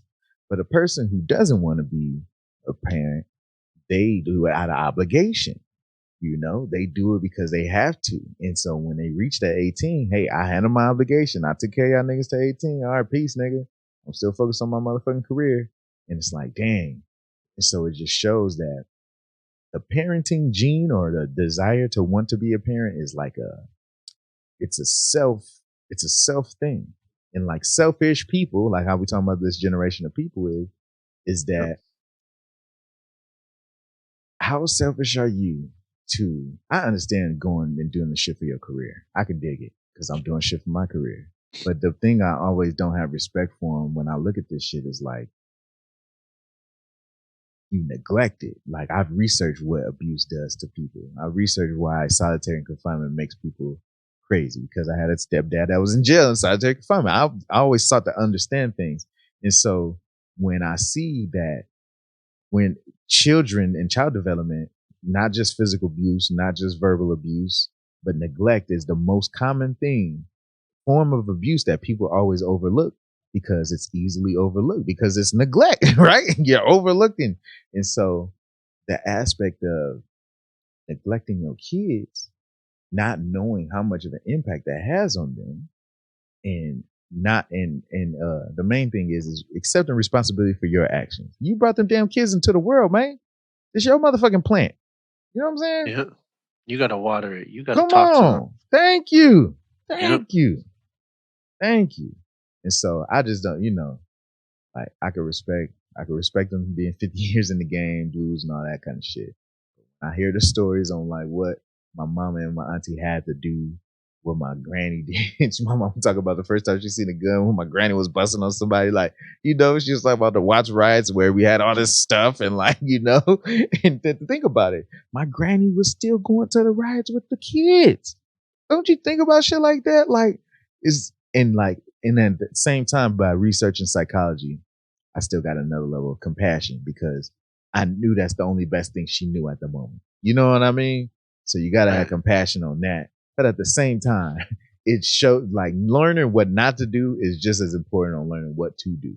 Because there ain't no damn way I'll be having my kids out at the riots with me, nigga. What the fuck? I know. What kind of shit is that? That's crazy. That is crazy. Wow. But my mama been through some wild shit. And so I keep trying to encourage my mama to fucking open up her like fucking, I'll make her like a Twitch where I down her like a digital background of church and shit where she can say scripture shit, Bible study, let motherfuckers come on if they want prayer and shit. Because my mama been doing this shit. This is what she do. I just want her to be able to do it, like, because I feel, once again, back to communication, I feel if people can get a lot of this shit off their chest, to know somebody else out in the world that you ain't gotta know a nigga, but I still want the best for you kind of shit. Because on some real shit, my mom was telling me, she was like, oh yeah, after I learned about her, I started praying for her. That's what she do. And I'm like, yeah, I understand where I get it from, nigga. Because when I'm driving down the street and I see people down and they luck on the side of the road or on the fucking street, I'll be putting my hand, I'll be praying for niggas and shit. They don't know me, nigga. but I know good vibration exists, nigga. When we go in a studio, anybody that ever been to a studio, you know how real energy is because you know what a good vibration feel like, and you Hell know yeah. it emits out of people. Hell yeah. Yeah. And I've got to bless that studio with you one time. You know what I mean? That was dope. Matter of fact, man, we might go out there in a couple months, maybe a few months. But let's book a studio. Let's book a big studio in like LA or something, dude. And then we could get all of our shit, our professional photos taken and all that stuff, and get this shit ready for everything. You know what I mean? And actually, network with some producers, man, and the engineers, and get some take and feedback on our music and what they do, how we can be sitting in there with them and all that shit. I mean, I want to do that with you guys, like especially you, bro. I mean, we're on this journey at the same time. We might as well do this shit. Like, that's dope. That's dope to share that kind of thing. Like, Yeah, be might as sick to do well. that. Yeah, Because man, like when I was sitting there thinking about it, right? It's like you're the average of the 5 people closest to you. The average of the 5 people closest to you. The average right. of your 5 closest friends. Why is that? It's because it's what information you have access to. If all you gonna chill around, like everything starts off as a thought, then it becomes an action. So if all of your thoughts are up, kids, maintenance on the house, like all like married life shit, sooner or later, like you know what I mean? Because that's all your thoughts, you know what I'm saying? If you're Yeah, around single people, fucking bitches, all that, sooner or later, you go into the club, next thing you know, right? But if you're around a group of producers, we're gonna be talking about drip plug-in. We're gonna be talking about DJ Go. We're gonna talk about the Alessis drum station sample thing. We're gonna talk about mixing board, the what is it? Control surface mixing with the motorized faders. You know auto what I'm saying? faders. Come on. And the thing is like because they were saying like my thing is I've been in many rooms and I felt like I was alone with a room full of people before, and it's like the only reason my mom was like, I mean, you was in the wrong room. And like, You're all, well, yeah. well, yeah, right. You know, because nobody else really speaks the language I'm speaking, right? Everybody else can speak general language. What's the general language? Hey, have you watched Walking Dead? Hey, you watch what you watching on Netflix? Hey, what do you do at work? Hey, don't you hate work? Let's live for the weekend. Hey, Yeah. let's do a vacation and let's not talk about no assets. Let's talk about liabilities and spending money and like let's not talk about ways to build generational wealth and businesses. And it's like, yeah, because the general population, like at the end of the day, remember like that Wallow video, he's like, you got to ask people, do they want the best for them? It's like, because me, I'm the kind of person, like when I was shaking my head earlier, I was like, I was trying to curb my enthusiasm because it's like, I got to understand whatever you want and then support what you want for you. Because if I want the best, he said, do you want this best that I want for you? Because I know that you're a good person, but do you want that for you? Because I don't want that for you, and you don't even want that. Because like after one of the things I seen Ray said, he was like, unpopular opinion. It was a meme. He shared it on the story. It was like unpopular opinion, but you don't have to have a purpose in life, and you don't have to fucking go after what's it called. You could just live and be content or some kind of shit like that. And it's like That's not. Man, yeah. It saddens me to see that. It does. Like, oh my god, like but that's you. What if that's what they want? that's true. I know why you said that, but still, I still have to speak on that. Like that's it's like they gave up, man. And you don't want that. Like you don't want that shit. Like you don't want people to give up. Like don't give up. Mm. That sounds like somebody who wants to not live anymore, and that's not good. Like they could be content with what they have. I'm like, that just sounds dangerous, man. That sounds alarming. Mm. But yeah, what if that's what they want? I mean, you can't change people. That's one thing that was hard for me to understand too, especially with that's what I learned with breakups, is that you can't do that. Like if that's not what they want, you can't control them. You can only control what you do. Right. And if yeah, And if, like, say if that other person doesn't feel the same way about you anymore, that kind of thing, then you can only control how you feel, and you can't control somebody else. That's a hard pill to swallow, though. It is. Trust and believe it is. Yeah. Oh Took man. Hard pill, very hard pill to swallow. But yeah, no, I agree with you on that because this is my thing, right? And this is why my brother sent me the damn Sandy Wexler movie because I see talent in people that they don't use to their fullest potential. I see talent in people that if they would water it more, they would be dope as fuck. And I like to let them know, sometimes directly, sometimes indirectly, that, hey, nigga, keep watering that shit because that shit gonna be dope as fuck one day. And like, even if nobody else in your life is telling you, at least you can say, that nigga Tim did say that shit. Like, did buy the fucking 40 days of beats. That nigga did buy the 45 days of beats. That nigga like, you know, it ain't never been no discouragement of the shit. And it's like, nigga, keep watering that shit. But it's like, when you look at other people in life, right?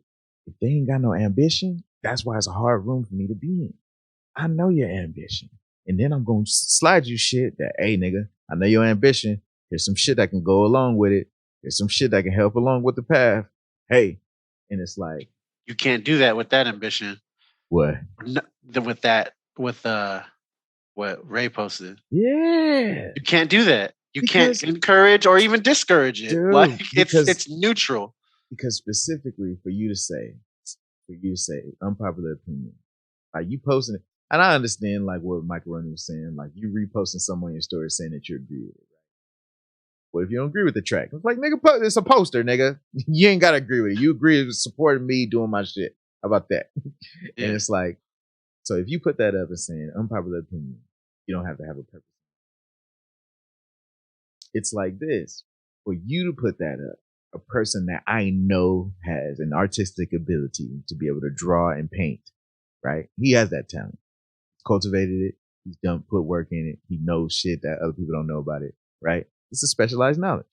But it's a way of expression that I don't know if he's doing it on the low, you know, but if he just did it, he will feel fulfilled. And all he have to do is post it.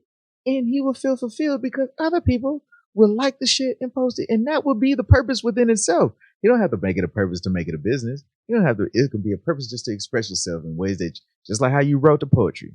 Purpose to express yourself in ways that you don't normally do it. Obviously, it needed to come out because you was able to just chicken scratch after a while because now we're flowing. Now we're in a groove. Now we're in the vibe. Now we're in a pocket. And it's like, you get into that pocket. That's what it is. I want flow state for everybody. How about that? Ooh, sounds like a t-shirt. Sounds like a t-shirt. Man, I gotta get this clothing line, man. Tim, let's get this clothing line up. Come on, you feel me, though? You got the quotes, man. I got you got the stuff to make it to produce the product. For real though, yeah, like, Tim, because when I think about it in hindsight, if you're just content with what you're doing in life, then you ain't never reaching flow state. Ever. Because flow state is outside of your comfort zone. It's the edge of your ability. Or you're completely locked in the present moment. Man. Meditation. I want you to get through flow state either through meditation, playing with your kids, doing yard work, washing the dishes, meditation. Washing the dishes. That's you, bro. Hey, man. Flow state is the most comfortable spot, man, to tell you the truth. I think flow state is the most comfortable place to be in. It's the most peaceful place to be in. Honestly. And kids chill in the flow state. They do. They chill right in there. Adults forget what the flow state is. When they give up. Whatever they gave up at, it took them away from the flow state. Because there's motherfuckers that was acting. When they acting, they in the flow state. But they gave up for whatever reason. Then they doing the fucking mundane shit and you never reach it again. Ain't that whack as fuck? Yeah, I think that's the most wackest shit, man. To just stop doing that, to stop expressing yourself.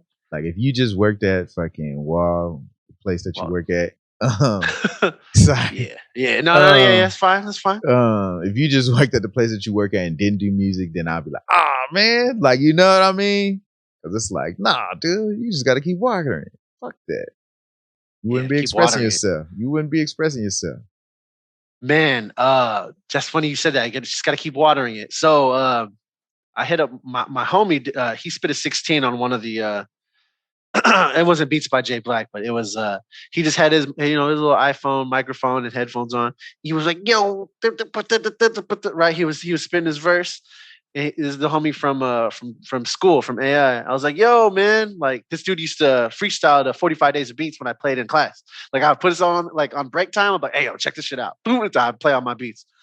And then I hit him. I was like, "Yo, hey, what's up, bro?" Like I was like, "Hey, let's put out a project or something. What's up? Like let's do that."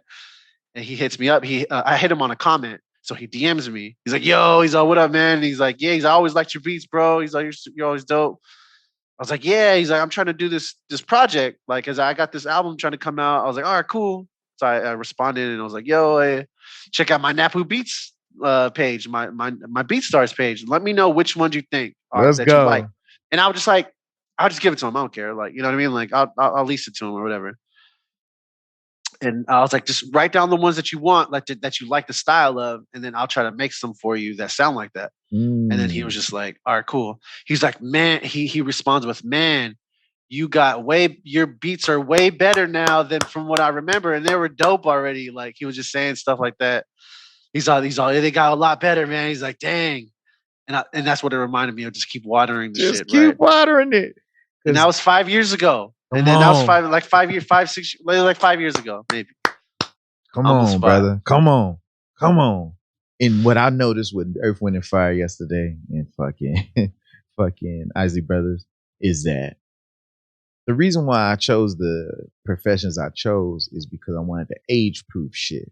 Like acting is age proof. Niggas be 90 fucking years old still acting. Fucking video game shit. Daigo is fucking 40 something years old still playing fucking tournaments and winning and shit. Fucking producing, nigga still produce. Them niggas Earth, Wind, and Fire is old as fuck singing that you get high. Like nigga, I betcha. And it's like the thing is I listened to what did I go through? I think I was going through my SoundCloud. No, I was going through my YouTube Music because the Google Music switched over to YouTube Music, and I was going through and I seen my first versions of my first track that I went and produced on Logic called what is it called? Pump You Up, right? Uh And I put a fucking Arnold Schwarzenegger clip in there, right? All huh. kind of shit. The That's the like a cover crazy the stuff. cover is fucking Arnold Schwarzenegger with the big ass bicep and shit. And when I was listening to it, I was like, "This shit is trash. This shit is trash. Shit is trash." And Oh like, man. because like I got even the final version of it, but like I got the version 2, version 1, and so when I'm listening to it, because at the end, like in the beginning, it's just a fucking Arnold Schwarzenegger clip. The final version of it got fucking some clips from Martin, fucking clips from Family Guy, and the Arnold Schwarzenegger shit. Get to the chopper! I did all kind of shit Yeah. in there, right? And when I'm listening to it, I still see like because I was watching this clip of Russ yesterday, and he said, "I believe in everybody." Said, nah, Noriega's like, but yeah, you got to tell people that shit's trash. And he was like, no, I ain't said that. He's saying that you can't say what a motherfucker gonna be if they keep working at it. It's like, all right, your shit may be trash, but if you keep working at it, you'll be dope as fuck. And that's just the realest shit. And like, I remember I was watching one of the other episodes editing, and then you was like, man, is it really that easy? Like, all you got to do is just keep doing it. And it's like, yeah, because everybody else gives up for whatever reason and Yeah. excuse. And it's like, that's the 3 feet from gold. Because think about it. Like, I'm going to put these videos out and it's going to talk about keep watering it. But the person you become, like, and like, that's what we said. It's like, it's hard to like our earlier beats because we're trash at it. And what's funny is by the time I made the track on Logic, I had already made beats on Music Generator, Fruity Loops, and all this shit, and that shit was still trash, right? And I got tracks that I feel are dope on my Generator tracks and Fruity Loops tracks that I feel are dope. But when I went back to do that shit on Logic, that shit was trash, you know? And it's like, that's the song I played for one of the DJ's clients that we had. And when he was listening to it, I was listening to it as he listened to it. And he was like, he tried to find all the good things he could say. And he was like, man, I remember I used to use these chords. Right? He's like, well, man, just keep going. Just keep, right? You That's know good. Yeah. That's the best thing you can do. Just keep going, man. That is the 3 feet. That is the 3 feet from gold, isn't it? Damn. Because that's where too far. I've come too far to quit. I've invested too much to quit. He said, you've invested thousands of dollars, thousands to quit now. At least get the reward out of it. At least get the reward. And it's like, dang, dude, like, just like you say, I'm always pumping up with equipment. When I look around and shit, I'm like, damn, my nigga, like, we gotta get a fucking reward out of shit. 100K is chump change. I feel we can be millionaire producers because we have online courses, online ebooks, fucking sample packs, fucking consultations. We got a community of motherfuckers that support us, like Controllerize, like all that other kind of shit. Because why? We've realized throughout this journey, this is what I've realized, man. As I'm trying to get my niche down, and you telling me like I could do the fucking spacey vibes and shit. But what's something that I naturally do, regardless of the person, regardless of the shit? And what is a problem that can be solved within this community that I'm exemplifying by doing the shit? You uplift people all the time. What you do is get them out of their funk. That's what you do. Right? Thank you. Out of the mouth of you. I didn't even have to say it. I could have told you that 10 years ago, probably. We've been friends for a long time, Tim. 10 years. You said that shit when we were playing Apex. You said, damn, brother, we've known each other for a long time. That shit crazy to think about because you don't think about it. You just fucking, like, you know what I mean? Yeah, you just say, hey, what's up? Yeah. That shit's a trip. Same shit when we're 80 years old. Ew, damn. Because, like, I was looking through my old Instagram posts on my Timothy account, Timotheo, and I'm like, looking at my shit like from 2013 up, and I'm like, damn, nigga, I've been on the same kind of shit. Telling motherfuckers to keep on shit, showing all this fucking food, right? When I was fucking traveling, doing Magnolia. And I'm like, but all the shit, I'm like, if I was exemplifying what I'm exemplifying is to be an inspiration. It's like, hey, nigga, I'm going through fucked up shit, but I'm still gonna get through it. This is what happened. Or damn, nigga, I'm happy as fuck. Or I'm partying like a motherfucker. And it's like, I wanted motherfuckers to live vicariously through me the same way I used to live vicariously through Stone Cold. When Stone Cold used to get up and do the middle fingers, I didn't drink beer. I used to take my sodas and you know what I mean? And it's like, Stone Cold, yeah. That 316 mean I just whooped your ass. And then D-Lo Brown with the shake head, The Rock with the people's eyebrow. I was living through those characters because those characters was exemplifying confidence, was exemplifying like, I don't give a fuck.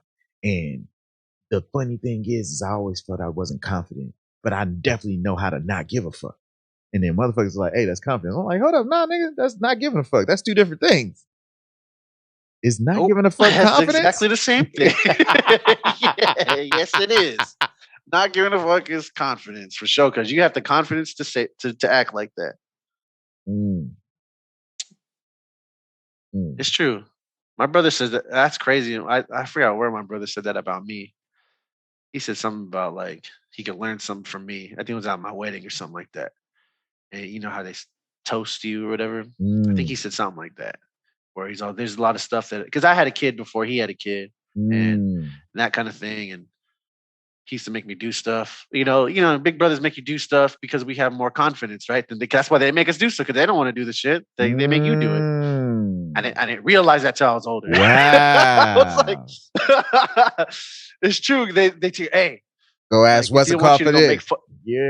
Yeah, or go at, or what's up? Go and like, go make fun of this person to their face, or like go do this in front of everybody. Yeah, and like I go around mom, some crazy stuff like that, like just funny stuff. Yeah, but you were the one who did it. I was the one. They didn't we were do the ones. it. We was the ones who did it. Because I know for damn sure your brother probably made you do some shit that Yeah. he didn't do, but he made you do it. And that's a trip because I never thought about it like that. You right as fuck because he didn't do it and I did it, and it's like, who was really the confident one? That's a trip. Yeah, man. I didn't realize that. I was like, yeah, you loser. And I was like, let's talk about my brother. Hey, you scaredy ass, bro. You scaredy. You scary ass. Scary motherfucker. Just do it, nigga. Listen to Nike, nigga. Yeah, just do it. What are you scared about? Just to go do it. Giving a say hi. Go say hi to Kaylani. Facts. I don't care if you old. Go say hi to that girl. I'll go say hi to Kaylani. I'll tell you that much. Whew, my goodness. Yeah, I ain't got no qualms about Kaylani. I'm like this. I'm like this. Like, hey, can I go real suspect? Like, hey, like the 760. hey, hold my gun. Hey, put my gun in your purse. Yeah, we go together now. Yeah, we go together now. Hold my gun in your purse. Put it in your bag. Damn. Yeah, nah, dude. Oh, so yeah, no, back to that. Like 10 years ago, I would have said the same shit. And so that's the thing. The thing is that you've been doing the same thing all your life. When you really think about it, when I was looking at that shit, I was like, damn, nigga, I've been me this whole time. I'm like, I shifted over to this Boris shit, but nigga, it was the same shit. You know?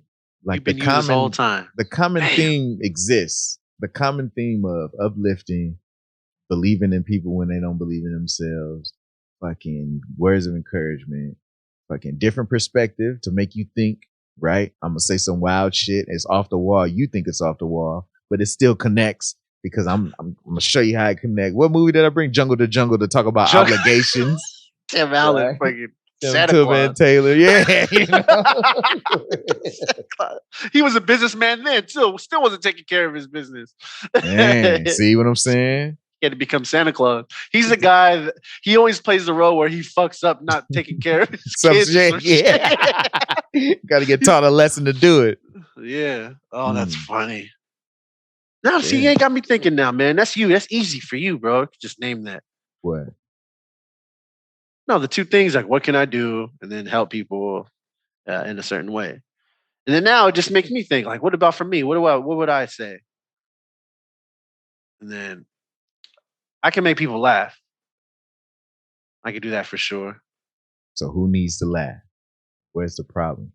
Where the problem is, people need to laugh. How can you make them, the people that need to laugh? Why do they need to laugh? Because it's a stressful world out there, and they need to thinking about the past, or they thinking about the future. Right? They need to be present. My job is to keep them present. Right? Woo! Neck breaker. Damn, that's crazy. That's what comedy does. That's crazy. I didn't think about comedy that way. But what for damn sure I'm watching Chappelle's show or Chappelle's like stand up or something like that, I'm definitely present. Listen to his ass. Like I'm not thinking about nothing else. Nothing else but the story that he's telling you right there. And he'll tell you some old real ass shit. The shit don't even gotta be funny. The 846 wasn't even that funny, but you all in it like, well, my grandfather and all this shit. Like, damn nigga, hold up, what? And then when he talked about the shit where he wasn't getting paid, they got my name. And I'm like, nah, nigga, that's your name. Like, you know? Because I'm all in the story. That's why he's the greatest. He's the greatest of all time, and nobody touch him. I don't care how much money he makes or whatever. He's the greatest. It don't matter. Like he's the greatest one. He can tell you something, and you're gonna listen. And it'll make you laugh too. That's crazy. Yeah. I don't see. So what do I got to do then? Make funny videos? I mean, that's what I'm saying. Like.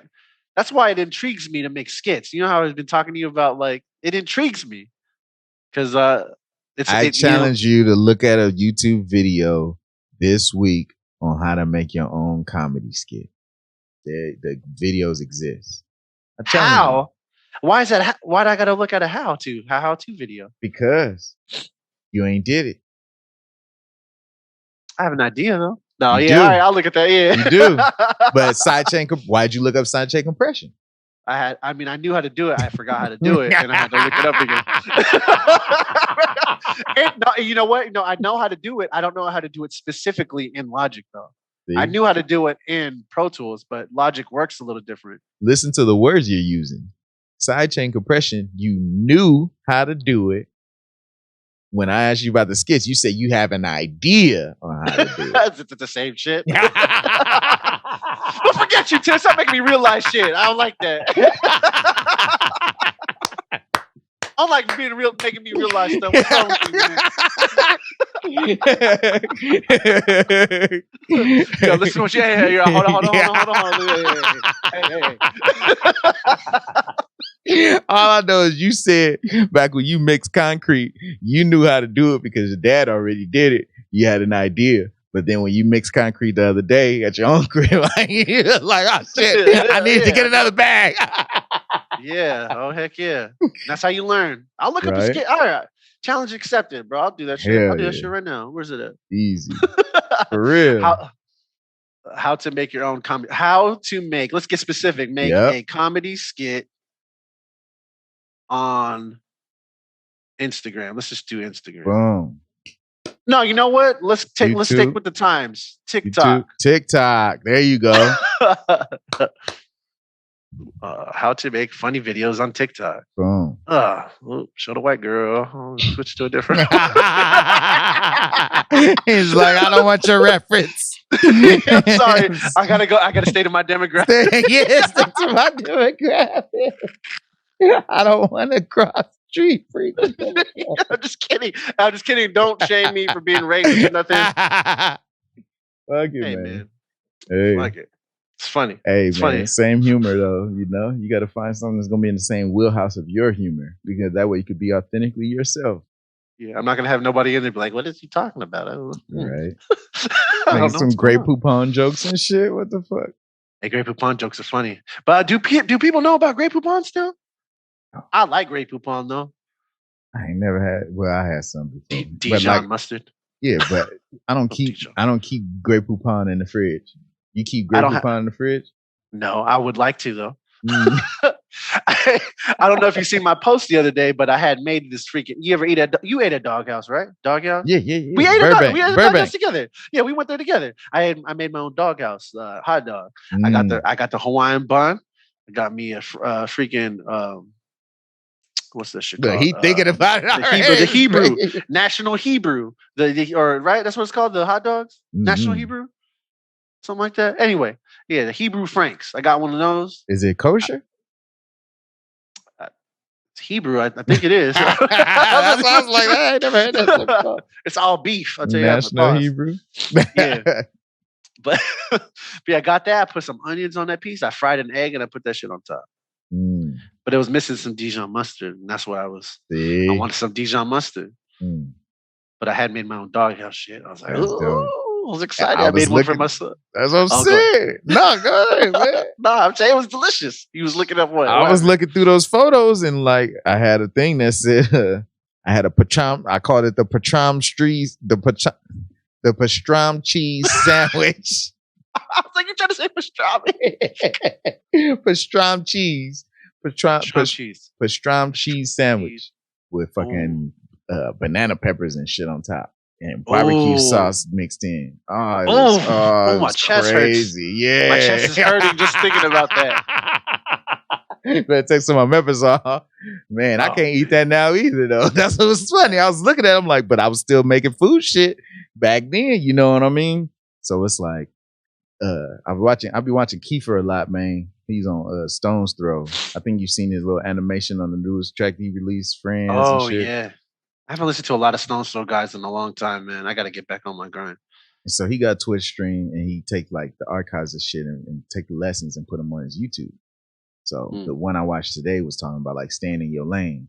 And he's like, yeah, every time I got a placement, they come and get me for what I'm known for. He's like, they know me as like, all right, every time I'm going to play keys on the shit and it's going to be jazzy. So then when they need some shit like that, they'd be like, oh, let's hit up Kiefer. You know what I mean? It's like every time he said, I've always been used for that. I've never been used for anything else. He said, then my homie, he said, you got to create. He said, think about this. Y'all motherfuckers like want to just go and create trap, right? Create some trap tracks. He's like, but your shit is trap, generic ass trap, right? Then nobody's looking for, hey, we want some generic ass trap, right? You know what I'm saying? He's like, now think about my boy, whatever his name is. He said, if you're going to make trap, you got to make it something that's so specific and weird. He said, being weird is the blessing. Being dope and is something particular and not everybody else's kind of trap. This is your kind of trap. And it's like, and that's how he got the placement with fucking Kendrick for, what the fuck is that song called? And he did the thing. Yeah. Yeah, freaking. Yeah, no, nigga, fuck, what you know? Yeah. But him who made that beat, and it's like, dang, when you listen to it, it's trap, but it's like, it's specific to that dude's style and flavor of how he do trap. And it's like, okay. And he said, as long as you just carve out your own lane, right? And you just you carve the fuck out of it and it's your lane, then that's when they eventually gonna come and say, well, give me that shit. Give me that Nappoo shit. Oh, what is it? My thing before was reverse. That was my shit. Was a reverse weird. I like going underwater too. So reverse underwater was cool for me. I like the shit. And then fucking what's his name started doing that shit for Drake, and I got mad. I said, "You motherfucker, taking my style. My style's better though. My style's better than yours." Yeah. I don't know anymore, man. My style, it automatically comes out, but I can't name it myself. It just happens. So I go back and listen to your shit, man. Like when I like when I crab mumble rap. Here comes Steve Harvey. You guys can't even do a damn podcast, right? Damn mumble podcast. He's like, "What's your problem, Miss Tam?" He's like, "And Ed." He's like, "You can't treat a woman right the way they're supposed to be treated." Like, get out of here, Steve Harvey. Everybody hear that shit. They need to think like a man and act like a woman. Fuck, man. Yo, yeah, man. But yeah, when you listen to your old shit, like when I listen to it, because I even had a beat change of, well, I tried to do trap at the end of it and everything. And it's like, I understand that. Because this is what I noticed. What I noticed in a lot of my cook-ups is I was looking back at my little 60-second shits on Instagram. And I'm like, nigga, I be thinking I'm doing it for the moment of the track that I'm doing. Like when I put my little black screen and my little text on, so explaining shit like my silent movie, but here's the words. Yeah. And there's a lot of times where the beat is starting out one way and I'll go, well, vibe switch.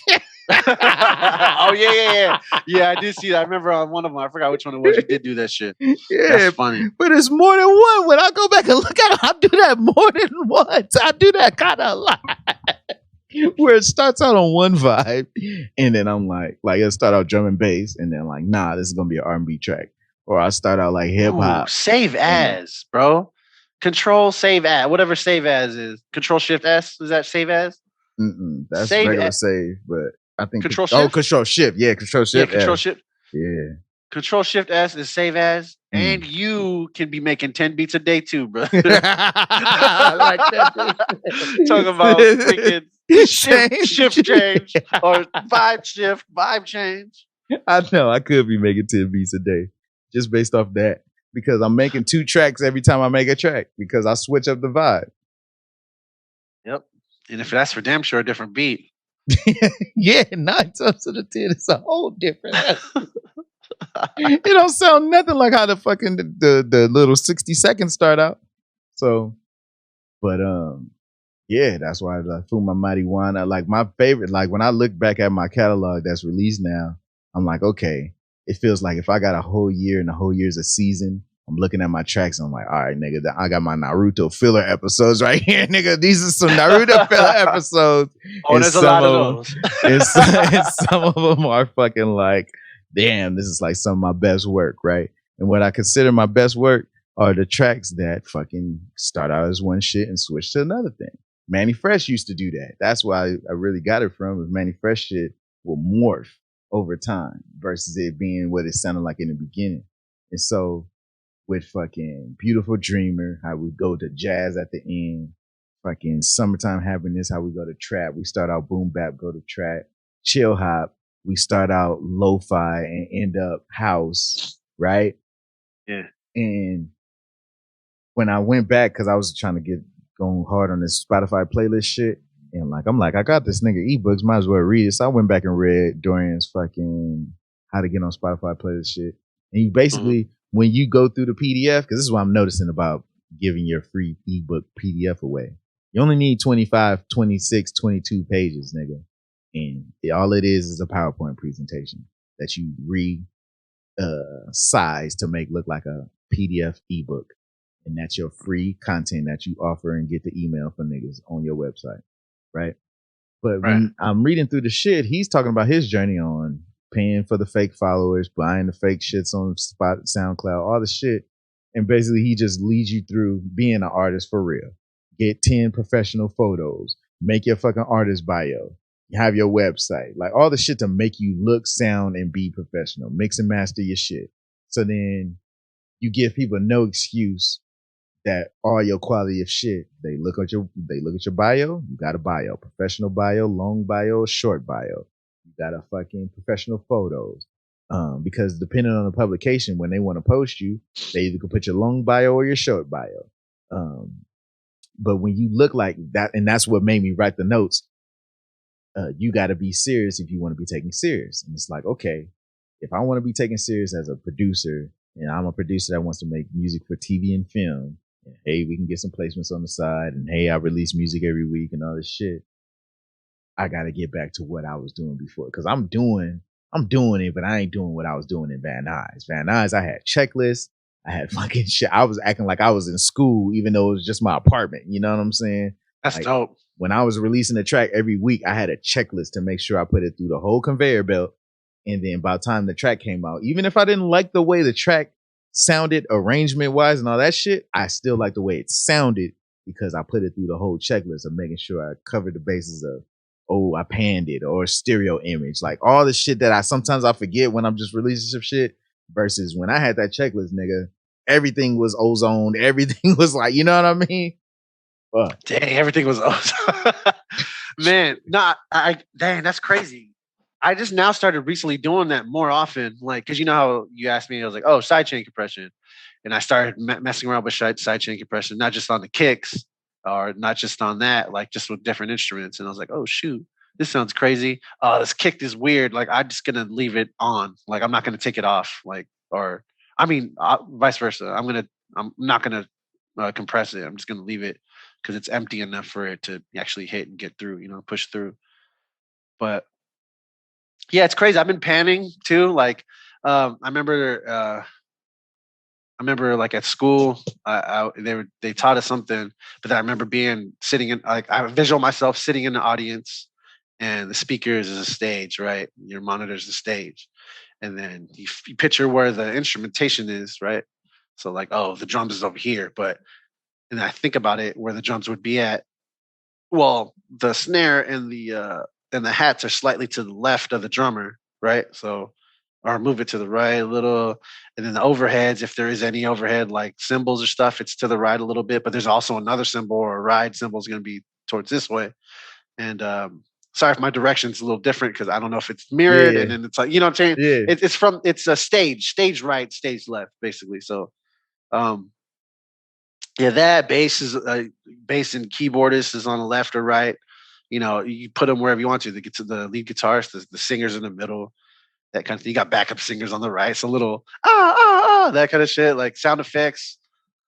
I don't know if you want to put buzzing of the lights and just to add ambience kind of thing. I don't know, whatever you want to do. But I thought about that, like freaking placement of the stage, even if it's like a hip hop beat. You know, like nothing wrong with putting some placement on the stage. You know what I mean? Like the sample slightly off to the right.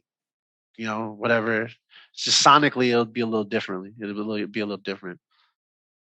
But I like it. I'm falling in love with the art again, just because I did little shit like that. So like, yeah, details. Yeah, art is in the details, man. What they say, devils in the details. I don't know why they say that. I don't know why they say. I don't know why they say that either. I do not believe that. You gotta look up the phrase, but yeah. They did that. I don't know. Maybe that's what the things they attack you with. The details that you miss out on. Maybe that's how the reference is. The devil's going to attack the details that you miss out on. So the devil's in the details. You got to pay attention to details because then that's how you get caught slipping. True. It is a negative side, huh? But yeah, back to the R words. Remind, reminisce, remained, fucking, what was the other one? Reinforcement. You don't have to, you don't have to remind, you don't have to, what's it called? You're reinforcing because things decay over time. When you watch those videos about affection and respect, man, there's gems for any relationship, not just a marriage, but it's dope that you married because then it's like, yeah, nigga, like, I don't know, man. Like, I say I don't know if you hear it enough, but man, I appreciate you for like being a motherfucking stand up dude. Like, you know what I mean? Like, you know, it's normally like a thankless job for being a good person, you know what I'm saying? Because my motherfuckers be crooked in the world, you know what I mean? Motherfuckers lie on a regular basis. Motherfuckers don't give a fuck about nobody else. Motherfuckers ain't got no empathy, no sympathy. And it's like, you know, man, it's dope. Cause like even the player style, like, and trust, man, I can be a player if I wanted to. It's too easy. And I got morals though. Like I don't want to use people. You know what I'm saying? That's my main thing is like, you a dangerous type of player if you were one, bro, because you studied like psychology and shit. That's fucked up, man. If you become one, I'll personally attack you. You know you're wrong. You're doing wrong. You're doing wrong. I'll come over here. I'll be the one like, hey, get back here. I'll physically pull you back. No, you're too good of a person to go that way. Don't do it. Yo, get off me. You're right. I'm at the point of no return. You backhand me and shit. Right. No. Oh, my bad. Go ahead. Man. Man. But yeah, dude, being a provider, being a husband, being a father, that shit, like, you know, it's when you think about the dudes from the past, like it was like, hey, I just went to work and like, hey, the woman make my food and that's it. And like everything else went on them. And it's like, nah, you was playing with your daughter. Like you went to the Easter shit. Like you did some kind of Easter shit. I've been to the pumpkin patch. Like, you know, everything can be improved. Nobody perfect here. We know that. But like effort is something to be acknowledged. Effort is dope. Effort. Yeah. Show a little effort. Show them that you care. Come on. Yeah. Man, that shit, a little bit of effort and a little bit of appreciation go a long ass way. It sure does. It sure does, man. And look how much little effort we put in the episode. We're already on episode 31. Ain't that crazy as fuck? That's crazy, man. I don't know anybody. Like who was I talking? I forgot who I was talking to. It might have been you too, but I don't know anybody else that, not personally, that has been like a team of people that have been on it like this. Well, besides like Mad Studios, I guess you say, but every week. On time. We do this shit every week. We do this shit every week. Every week, though. Every week on time. Every Sunday. I released the last one on. It was Monday when I released it. I fell asleep. But. Well, whatever, man. You know it was Monday. It was Sunday somewhere. It's Sunday somewhere. You know, I just keep it real. You know what I'm saying? Like, man, I didn't want to skip a beat, but yeah, I fucking uploaded this shit and then fucking was the next morning. I'm like, yeah. Hey, we're human, man. Come on. I had to reschedule this one. We usually record on Sundays, but we right here. I was a little tired. I wanted to get up. Trust me, I wanted to get up. It was just one of them times where I'm just like, oh my God. Yeah, man. And that's the thing though, adjustments. They said, man, if you're an entrepreneur, they're like, you don't even know what you're getting into. And that's the thing. Like, you don't realize that being a music producer is an entrepreneur. And that's the thing. Like, when you go at it like that, then it's like, okay, because sleepless nights, the fucking, the time I went to sleep, the time where you have to go to sleep and get rest, like, it's all of that is a part of the grind, is when to lose sleep and when to make sure you got some sleep so you can go hard, because you can't always lose sleep, especially as you get older doing this shit. Like, what the fuck? Yeah. Like, man, when we talk about naps, dude, I appreciate a nap so much, man. Because you think I'm up to 2-3 in the morning off a no nap? Hell no, nigga. I took me a cool ass nap. I'm good to go. I'm finna be productive where everybody else is asleep. And that way the life keep on ticking. And so this is my thing, man. It's just like, I really got to get this website up. yeah, motherfuckers need to go to mynameboris.com. I was looking at, I got 2 things on my fucking thing. It was like how to make a music producer website in 30 minutes. And it was like, then when I read through the Dorian shit, and after you get all your photos and shit, he's like, man, your website, just have your music, merch, and videos. That's all you need. Excuse me. Music, merch, and videos? Yeah. He's like, if you got that, then you good. Then when I'm taking my notes, I'm like, music, merch, videos, services. You know? Yeah, hell yeah. Because I think I could be able to. I make some, because with everything I did, like this is my thing. When I'm watching Think Media, he's saying, don't forget about the market of teaching niggas how to do the shit that you already doing. And it's like, can I make a video how to start your podcast, right? Because if motherfuckers think it's out of reach and maybe they need to hear it sound like a motherfucker like this, boom, how to start your podcast, how to set up your live stream, what microphone should you use? I got this one, the Blue Yeti, and a fucking SM57. That's not 57, SM58, ain't it? 58, yeah. 58, right? What's better, XLR mic versus USB mic?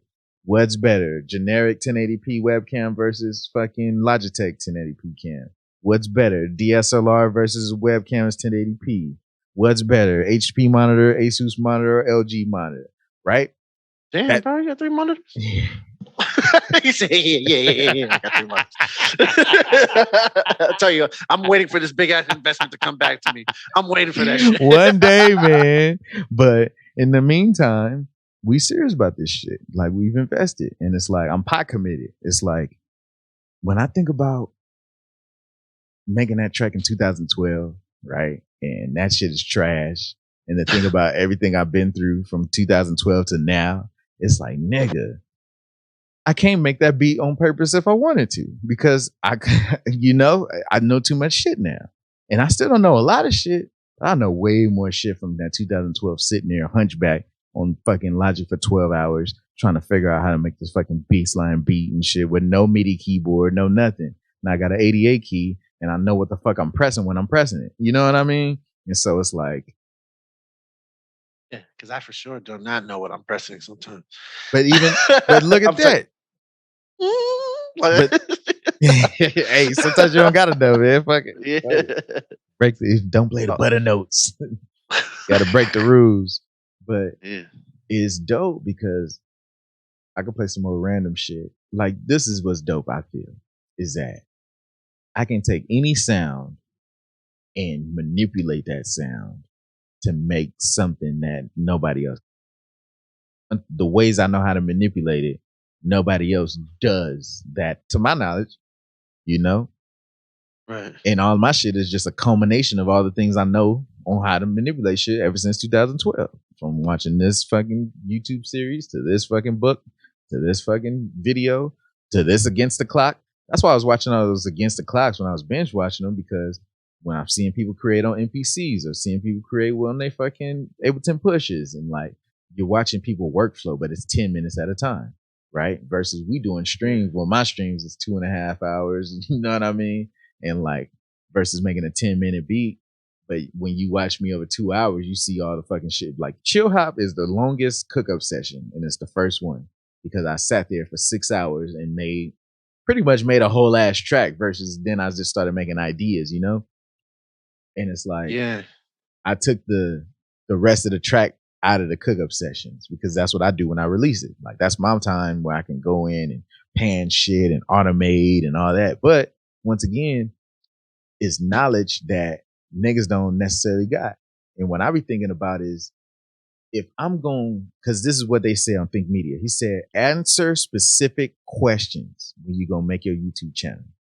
Answer specific questions. So a specific question I could say, is the fucking Logitech C920 1080p webcam worth it? Right? You know what I mean? Something very specific. Yeah. And so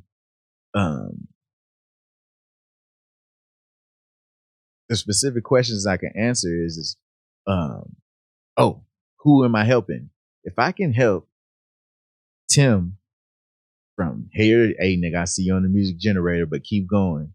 And I'm finna give you some gems, nigga. But this shit gonna feel like a fire hydrant, because you don't know about compression at this stage. You don't know about song structure. You don't know about bridges. I didn't know about bridges when I was making fucking music on the generator. I didn't know about bridges. I didn't really know how to make intros.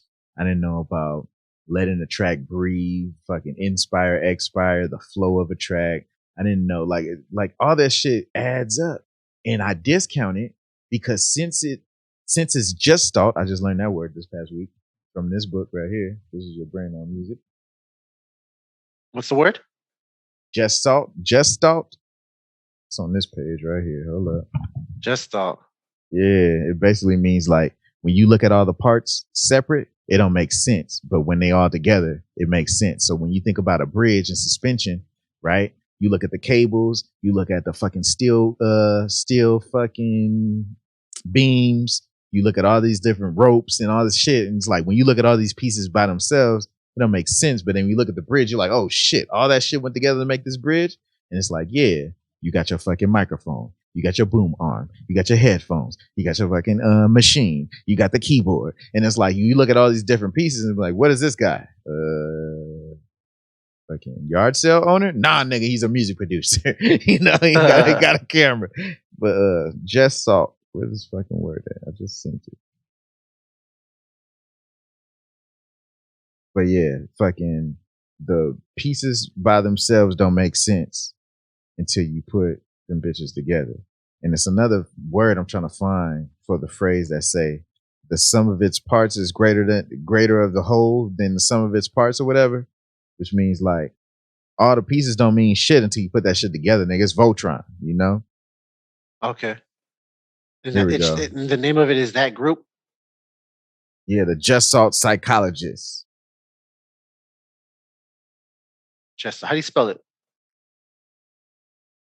IT. Oh, let me see. Just Salt. Oh, wait. Just Salt. G-E-S. Just Gestalt.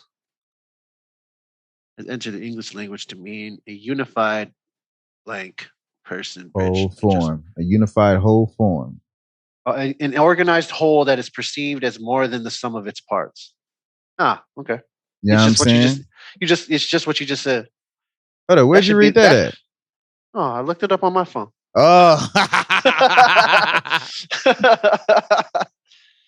Yeah. You live in 2021 right now. Yeah, do anything. Man.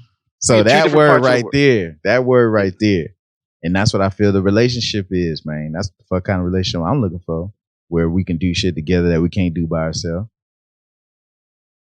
True. An organized whole that is perceived as more than the sum of its parts. That's a dope ass group name. If you know what the hell that shit means. You know what I'm saying? That shit's dope. That should be man. I've been wanting to come up with a collective of artists. Oh, the Sound Syndicate? Yes. Gestalt. I want to make these little coins. There's a spot here in San Antonio where they make, because it's a military city basically. So they give out these coins. Like have you seen these military coins? And they give it to like different rankings of like officers and stuff. So it'd be dope to have a Gestalt coin made and then just handing out to people that are just like, yo, I appreciate what you're doing. You're a dope ass artist. Here you go. Go on Instagram or whatever. We can post your stuff on there. Like, this is dope. Like, you're part of it. I mean, whether you like, I mean, if you want to or not, I mean, this is just a token of our appreciation for you doing your thing. Wow. I've always had that idea in my head. I just didn't know how to and literally a token of appreciation. Yeah. And they're like that. I want to design it, and then I'll give it to different people, and then whoever has it, add us on there, and then we'll just like repost their stuff. Like, that'd be dope. I fucks with that, man. Yeah. I like supporting motherfuckers. Yeah, dude, just do it. Listen to Nike. Just do it. Yeah, just do it. Nike. They made all that money. Why not? Gestalt. This is some type of pyramid, freaking, what is it? What's it called? Freaking Illuminati type shit. I'm like, well, kind of. Music. Right? Yeah. Like, hey, man, where'd you get that coin at? I'm part of that shit too, and they can talk. Oh That's what I'm shit! saying. That's what I'm saying. Like, it's a cool like networking thing. Like, hey, so you know NappooBeats? Damn. Yeah. I was just on His name freaking is Producer Robert Paulson. Thoughts. Oh shit! I was just on Producer Thoughts, and I have an interview on there. Check it out. You should hit them up and be a part of their get on Dude, their interview and shit. man. Yeah, that'd be sick. Actually, I'm gonna do. Oh man, that's gonna be a goal. That's gonna be a goal for when what's it called? Like if I go out there, I should do it here too. Like, here, man, like, you're dope. Here's a coin. Tell them about it. Go on Instagram, add us, me, you, whatever, whoever it's gonna be. You know what I mean? Just like, hey, yo, The collective. yeah, collective of artists, producers, whatever, network. You know what I mean? Don't be ashamed. Don't be afraid. Yeah, and this is my thing, man, because I'm like, okay, what can I say I've done? I got catchphrases and everything, but people don't put their shit out. I can talk shit because I put my shit out. I could talk shit. I could halfway talk shit. I put some stuff. You know what I'm saying? No, fuck that. No, I've been putting beats up on my BeatStars almost every and that's every putting week. shit out. And that's putting shit out. I do. So fuck y'all. Right? So that's what I'm saying. Like, when I think about what's the problem in the community that I feel I can solve the problem of motherfuckers not putting their shit out. You know what I'm saying? Do you feel that you can solve them? Do you think other people are putting up shit on their BeatStars? You think they gave up? Yes. I think people give up. You think they could live vicariously through you for not giving up, even though you ain't got the thing that you wouldn't work for yet? I think people would, but I would want to be that person to inspire them to do it too. Like, Ed's doing all this stuff. I'm gonna put more stuff out too. I'm like, yeah, push your shit out. Put it out. I want to hear it. Everybody, we need your art. We need it. We need to hear that stuff. They need it. Oh man, yeah. They need to express it too. Like, we need it. And they need it too. But they can be content with not putting it out to the world, not living in a purpose.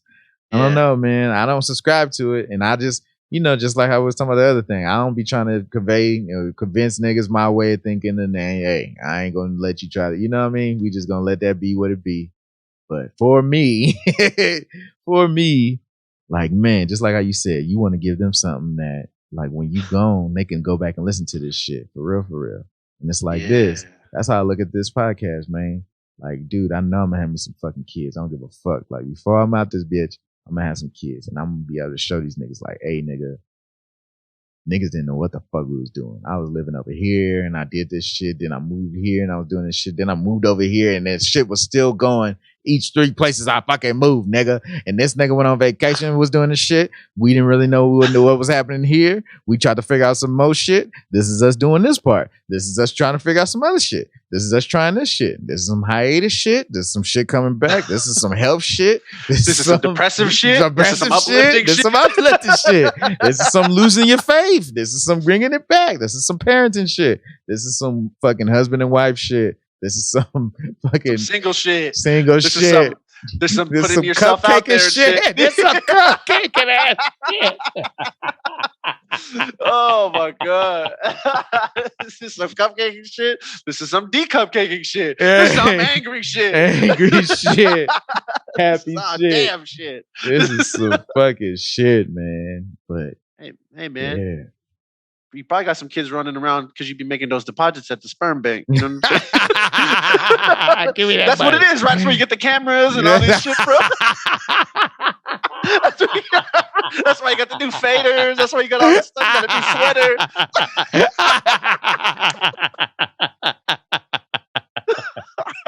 sweater. Got new J's on.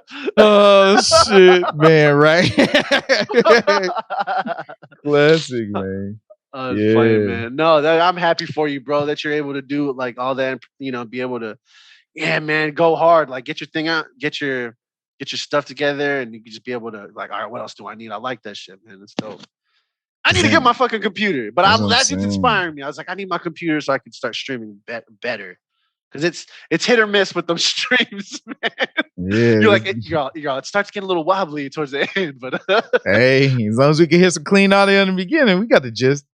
But yeah, I had one of them uploads. I was looking at the shit, and it was like 6 episodes ago, to where it would crack, all that shit. But the beginning was clean, and I'm like, I got this part. But show must go on. The show must go on, man. So I got to get back on learning piano in front of people, and like, yeah, that's just gonna be a light of inspiration, man. Motherfuckers gonna watch me spend hours trying to learn how to get this shit, and like, I'm not gonna be embarrassed because I understand what level I'm at. And I'm appreciate what level I'm at, because like with piano, like with all the things I choose, it's lifelong shit. Yeah. Producing is lifelong. The acting shit is lifelong. The fucking video game shit is lifelong. It's fucking piano shit is lifelong. Uplifting motherfuckers has been lifelong. And it's like, oh, you don't want to charge for the shit. Nah, fuck that. Fuck that. We're charging for the shit, nigga, because we gotta survive out here, man.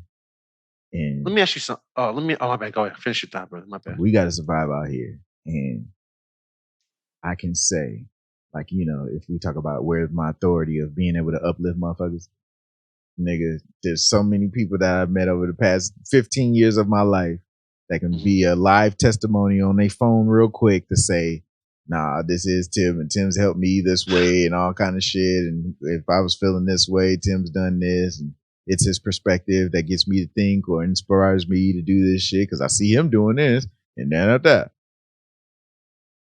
True. You got me on here. I mean, I could say you've inspired me.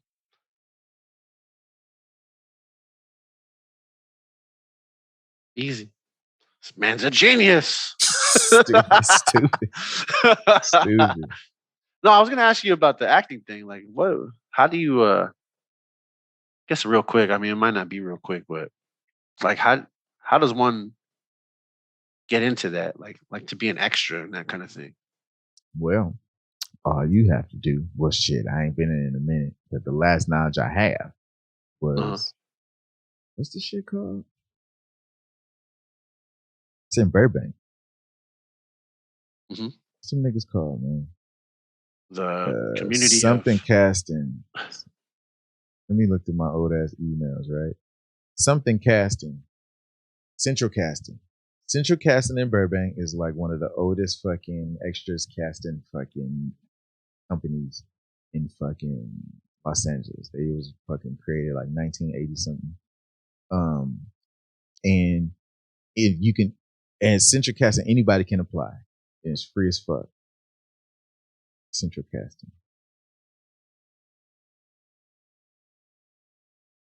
We could be like Key and Peele where they do the zombie thing. He's like, "This is my first time being a zombie."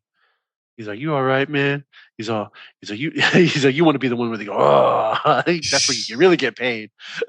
Yo, facts though, facts though, man. He ain't lying. See, I can make skits like that because I've been there. You know, what the fuck is this shit? Central Casting, yo, and that's facts. Why? Because fucking vocally speaking. Yes, sir. Yes, sir. You're featured and all that shit. Look, they're open right now.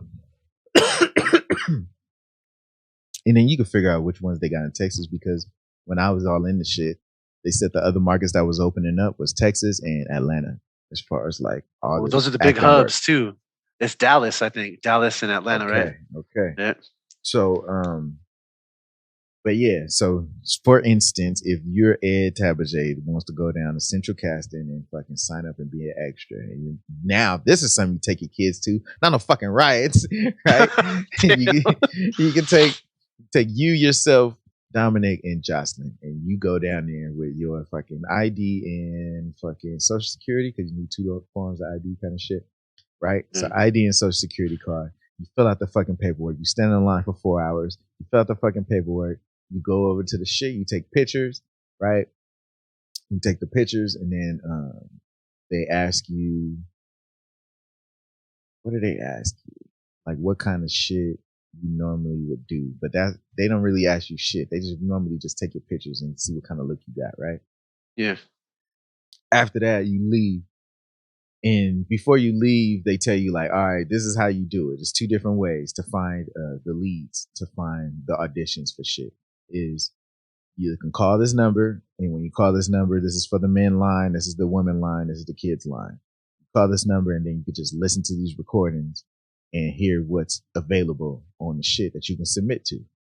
So call and you listen to the shit. Look at this. This could be a course. This is a YouTube video right now. This is saying, hey, how if I came to LA, how can I be an extra? Oh, let me let you. All right. Shit. So then after that, you fucking sit there and they say, all right, yeah, you can call in for the shit, and then what you can submit to. Now, when you call in to submit, they'll say, hey, this is Shameless. We're filming on Thursday. What's today? Monday. Hey, this is Shameless. We're filming on Thursday. We need motherfuckers that look like motherfuckers that drink in the bar and shit. If you can pull this shit off, submit. We're submitting the shit. So then you can call, submit your shit, and what'll happen is they'll submit your profile that you took from the first day you went down there with your ID and shit, your pictures and blah blah blah. Boom. Them niggas will email you back and say, hey nigga, we choosing you. You fucking get the shit back. This is where you need to show up and all the shit. You show up and say, hey motherfuckers, you bring some. But after a while, you bring wardrobe because now you know what the fuck, right? Because you bring the wardrobe that you took pictures with, and then anything else that kind of fit that thing because they booked you based off of that persona. Now, when I was doing it, I kept getting booked as a hipster dude because I went in with just my regular clothes.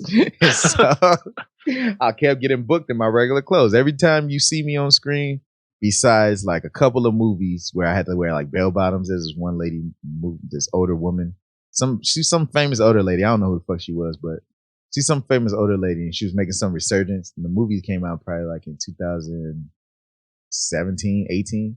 But it was after the La La Land movie because I was in that shit too. But you were in there? Yeah, I'm fucking clapping in the end like this. With fucking Emma Stone's on stage and shit.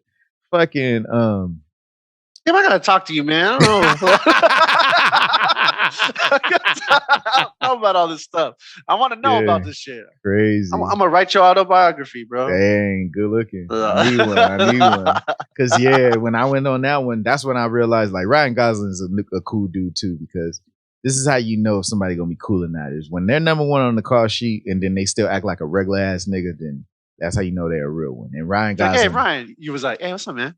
Nah, I didn't do all that. Like, hey, let me hear a song from Mickey Mouse Club. He was sitting there fucking playing on the piano and shit. And like when we first got to the set, he was like, oh, I gotta go park my truck. But he was just a regular ass nigga. He's just regular ass nigga. Like he didn't take that shit to his head, which he wasn't dope like as fuck. Like regular nigga. Go get my things and I want some green M&Ms, that kind of shit. Yeah, regular as fuck, man. And so I think that's the most thing I took out of all them set experiences is to see who's the real ones and who's on that bullshit. And then you just like them because you're on the screen. But like in real life, these niggas is assholes. Like real shit. I heard John Legend was an asshole. See, I ain't been around John Legend, but I heard it from a story at the studio. And I also heard that Charlie Sheen really was on drugs because he broke the toilet at that studio. Damn. He broke the toilet. Like, no, I'm talking about he broke it. Like he like smashed it and like damn, like Zombieland. Yeah. Like imagine like a sledge. I don't know if he had a sledgehammer or something, but he said he broke the toilet. Not like clogged it. He like broke that shit. Man, that's what I'm saying. Zombieland. Yeah. Broke that shit. But yeah, dude. So you get booked. Now, when you get booked, you show up to set, you say, hey, pop, pop. They send you the wardrobe, pop, pop. Leave out a wardrobe, go to a place called Holding, right? Mm-hmm. Where this is basically the extra break room. This is the break room for the extras. And you go in there and you chill. And then the PA, the personal assistant, the production assistant is the niggas that's runners, right? Basically what you was doing in the studio, but now you're on the set. Like, assistants. Hey, because now you got to go listen to the director or assistant director. All right, go get these niggas. All right, niggas, they told me to come get y'all. All right. So we're going to take y'all niggas. We're gonna leave y'all niggas for the other time. We're going to come get these other niggas, but we're going to take y'all 4 niggas right now. So then take them niggas. Then they come over there and go to the set and be like, all right, what we about to do? All right, niggas, what y'all about to do is y'all gonna walk over there and then you're gonna act like you doing something. Then you're gonna walk over here. You're gonna act like you saying something, but don't say shit because we want to hear what the fuck they saying. So you just pantomiming. That's when you learn that word. Where, Pantomime. yeah. And so then, yeah, dude, you do that shit. You go on set, you go to lunch, you eat all that good ass food, nigga. And then you fucking go back, and then you do whatever the fuck, and then you leave. Now, you get paid by the day? You get paid by the day. You get paid by the hour. They got an hourly rate. The shit is like fucking, I think, regular motherfucking shit. Back when I was doing it, it was like 19 an hour, 20 an hour, some shit like that. For regular niggas. That's pretty good. For regular niggas, right? Yeah. So then, and then you get a bump, which is like if you use your own wardrobe, then they pay you for that. If you got to smoke on scene and if you willing to smoke cigarettes, then they pay you for that. Like any extra thing that you do, you get paid for. So back when smoke cigarettes on? Nah, hell no, fuck that. But I've seen people do it. Like at Shameless, they paid like 3 people to smoke on Shameless. And I seen when I was in Shameless. Oh, they asked you, you're like, no, I'm good. Yeah, I'm good. I'm just gonna act like I'm doing some other shit. But they paid me back when I had the Beamer. The Beamer, I had my Beamer in probably 3 different things. It was one TV show, nigga. Fucking, and I had this picture on my fucking Facebook on Instagram under the Boris one thing, I think too, where they made it rain on set. It's a picture where they made it rain on set, but like real rain, like real rain. Oh, I thought you were talking about like actual strippers. Dollars. Yeah. Oh my god. Like God. precipitation. Okay. Yeah. They made it rain like we was in downtown LA, and my car was in the movie, right? The movie is called Message from the King, Message to the King, Message from the King.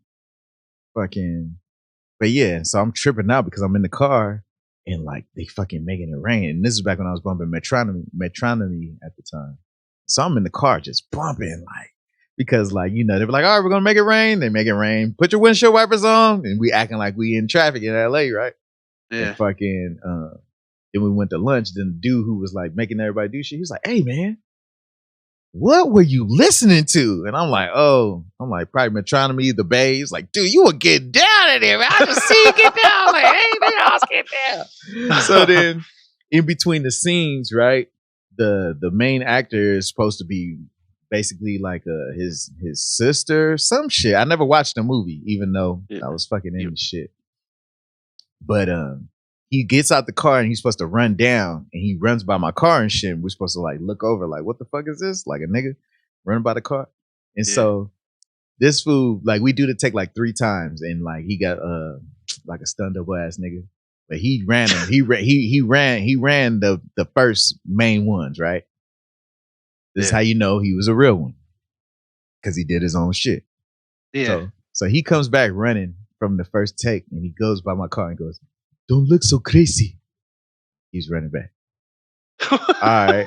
And I'm looking like, this nigga just said that to me, nigga. Why you say that to me, nigga? And you know who's in the main protagonist in Message from the King? Who? Chadwick Boseman. Is it? Oh yeah. Oh shoot. Motherfucking Black Panther. So he runs by my car and says, "Don't look so crazy." Because he, like, ever since he got on set, that's what everybody's saying while I was there. It was like he kept his accent once he got on set to when he got off set. And when he ran by my whip, crazy. He said, "Don't look so crazy."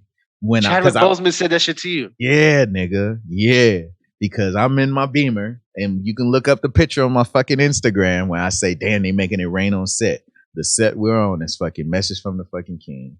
Chadwick Boseman is the motherfucking shit. And he runs by my whip, and he's coming back. He's walking back because he runs by the first time. And I go, because he run by my whip. Yeah. "Don't look so crazy." And I'm like, all right. Was he joking, or was he just like, I don't know, nigga, but he kept going. What was I supposed to say? I noticed each time. That's crazy. Oh shit. I gotta pick up Dominic in a little bit. Or in like 5 minutes. No, we good. But yeah, man, I got many stories like that on being on set with these random motherfuckers, man. Like, and so that's how I just know. I just know that it was meant to be. Glad what? No, so I'm glad that you're able to share that with me and like everybody else who's listening, dude. That's dope. Because I kind of want to do it. Like, why not? Like, I know somebody that's done it. That's. Are you planning on doing some more of it since you're I think so, man. closer? Because like I was looking at my finances and I was like, dude, I could pay back up and get back right. Yeah, because I'm right, nigga. Most of the shit I was doing when I was right here too, besides when I was in Van Nuys, so ain't no different. If I'm traveling from fucking Vegas to fucking LA, nigga, I would definitely go from what's it called to LA. And it's like this. I want to be a commercial actor. Like I ended up in all them fucking shows because that's what they book for. But I would rather, if I'm gonna get speaking roles, like yeah, you can be a regular on the show and shit, but like nigga, that commercial money, nigga. You're like this. You're like because it's residual, right? Like because every time they air it, you're like this. You're like. Yeah, at Home Depot. Yeah, we have the mic. We have the lawnmowers that help you stay green all year. At Sweetwater, we got the audio digital DSPs, the UAD audio. Like you know what I mean? Give me some free shit. USPs, yeah. And you don't even need your GED. Hey, you feel me? Straight up, man. But that's yeah, funny, bro. I figure I can pay back up on that shit. Cause yeah, dude, you can do it. It ain't difficult. You know what I'm saying? You don't need your SAG card or not either, right? That's what I'm saying. That's what I told you. The way to do it straight up without all the other shit. You can do that, and then eventually you can get into some other shit. But yeah, just to start out, because think about it, man. Like that shit is just, man. Just in my opinion, see, I'm a nigga from Inglewood. My opinion, just the food was worth it. Just the food by itself. Hey, if there's good food, you know it's good food. Oh my God. Everything else was the cherry on top. Yeah, you get the ag, yeah, you run these niggas, yeah, blah, blah, blah. But nigga, the food. Oh my God.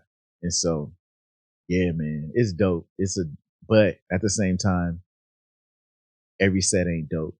Every set don't got dope motherfuckers. Every set don't got cool ass people. Some people are people of the world. You know what I mean? Where you deal with the same kind of shit that you deal with at your job, where motherfuckers got bad attitudes and all this shit. And you're like, damn, my nigga, like, you know? And what I do to you? And they feel like they treat you a certain way. Dude, well, that's how, and then, like, if you're a person like me, you don't even like seeing the assistants get treated the way they're treated because they at the lowest of the totem pole and they doing the most shit. And, like, when I got upgraded, the producers came in. But then they sent the production assistant to tell me I got upgraded. You know what I'm saying?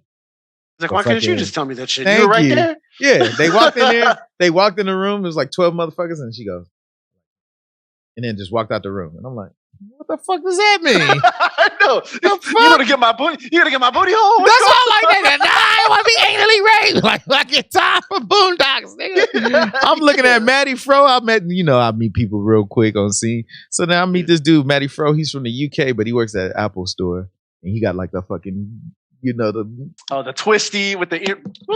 He got the full thing, and I'm looking like, and I just met him right here on set, and like we just being cool and shit. Because we have our common bond. I'm talking about Best Buy shit. Talking about Apple shit. I'm like, I used to be the Apple expert. Pop, pop.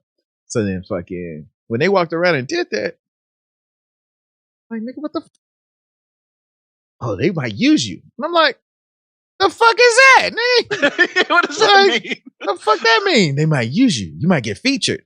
The fuck does that mean? Like, I'm still like, you're mad. Hey, I ain't with that shit. What the fuck? Nigga, they could take you, nigga. Gonna walk in here and say I like him and leave. The fuck? And I was just chilling. I was just chilling back like this, dude. I didn't say shit. I was just posted. I had my members only jacket on. I had my little fucking Brixton. I was just chilling. And fucking, he's like, yeah, they might use you. I'm like, nigga, I ain't with that shit, man. I don't want to be used. And that's some old racist shit. It's low-key almost racist. That's what it seemed like. So then I like him. I like him. Like, nigga, this is fucking picnic. What the fuck? So then fucking the production assistant comes back and she said, hi. And I'm like, how you doing? My name's Stephanie. Nice to meet you, Stephanie. What's your name? Oh, name's Tim. Okay. Well, our producers like you. They like your look and everything, and they want to feature you in the next scene. I'm like, what? Like, yeah. What I got to do? Well, you're just going to act. They're going into this cool hipster club, and you know the password, but you're going to have to make up a password because nobody's going to know. Like, we don't want him to know. Like, that's the bit. Like, he got to try to figure out what your lips are saying. Think about What'd you that. say? What Yeah, was the your password? lips. She said, so if you say anything that sounds like pumpkin or something that looks like that, but you don't have to say that, but just something that starts with a P that looks like that, and then just say something. You're all. Yeah. Oh shoot, that's funny. So when I go up to the fucking shit, because this is for Brooklyn Nine-Nine. This is my first ever extra, and this is my first experience on the fucking shit. And this other dude named Chachki or some shit is on scene, who used to be a PA. Now he's an extra, so everybody knows him. And now he's the favorite on scene. Chachki. Everybody like, ah. It's like, yeah, I want to do stunts and shit, and yeah, so I'm going to go this route. Like, you know. You just know his ass, huh? Yeah, everybody know him. So then I'm over there on the fucking shit, and they go, they're like, all right, we got to stand under this light and knock on the door and ask the shit. And so we go to the shit, and it's like, all right, so who we gonna send up? We're gonna send Chachki? And then it's like, I don't know. Put Tim under the light. Put me under the light. All right, say the word, Tim. Boom. All right, put Chachki back under there. And like, we're gonna use Tim. We're gonna use Tim because of his hat. And nigga, I was gonna wear a Kango that day, which would have covered my lips. But since I wore the Brixton, it was the thing. He was wearing a Kango-like hat, which stopped him. And so the guy I met on the thing, he was like, oh man, where you from? I'm from Inglewood. He's like, oh, I used to live off Manchester. I was like, oh, that's what's up. So then when they came over, after I won, he was like, hey man, can you believe it? I was like, yeah, I didn't expect to get used. He was like, you won by a hat. Like, you won by a hat. I'm like, man, that's crazy. And fucking acting, you motherfuckers, dude, man. You won by crazy. Instead of win by nose and shit. Yeah. So when I go and I got to say the fucking thing to the dude, he's like, password, and then I do the thing. So then after we shoot the scene, I go to the dude and I'm like, hey man, the dude who's the what do you call him? Bouncer. I'm like, hey man, thank you, man. And he's like, thank you for what? I'm like, Boondocks, man. Oh yeah. And it's the dude from Reno 911, the black dude. He plays Tom. The tall black dude from Reno 911 is Tom's voice on fucking Boondocks. I don't. Oh, you don't know about Reno 911? I know what it is. I never watched it though. I don't know who the characters are on there. Well, yeah, that episode is fucking major. Captain Dave Rogers on Brooklyn Nine-Nine. And that's where I got my first fucking shit. Where the first extra, he was the captain? He was the bouncer. Oh, the bouncer. Oh, okay. When you watch that shit, you see me walk up to the shit and you go, password. But he's Tom's voice, which is going back to the anally rape shit. No, it all fits together. He said, I don't want to be anally raped. Yeah. So, yeah. He said, thank you for, you said, for what? For Boondocks, man. You're Tom. Yeah, that's what I'm saying. And he was like, we going to miss that because it was already canceled by that time. Yeah. Like, yeah. But like, Pops was still alive. I don't mean to cut it short, bro. No, we right here. Yeah. So 2:30. Yeah, 2:30. I got to be over there before 3. We right here. My bad. Real quick. I'm gonna work on more beats. I'm gonna do the same shit I did last week. I'm gonna look up how to make skits on the thing. Please, the skit. Skits. I'm making note of that. Skits. What about you, brother? I'm gonna start releasing my videos, my Boris oracles, because I've identified what I do. You confirmed what I do without even having to say the shit. So I'm just gonna do it. We're just gonna do it, man. We're gonna work hard. Episode 31. Keep watering it. Yeah, keep watering the plants. Don't be racist. Nipples. Oops.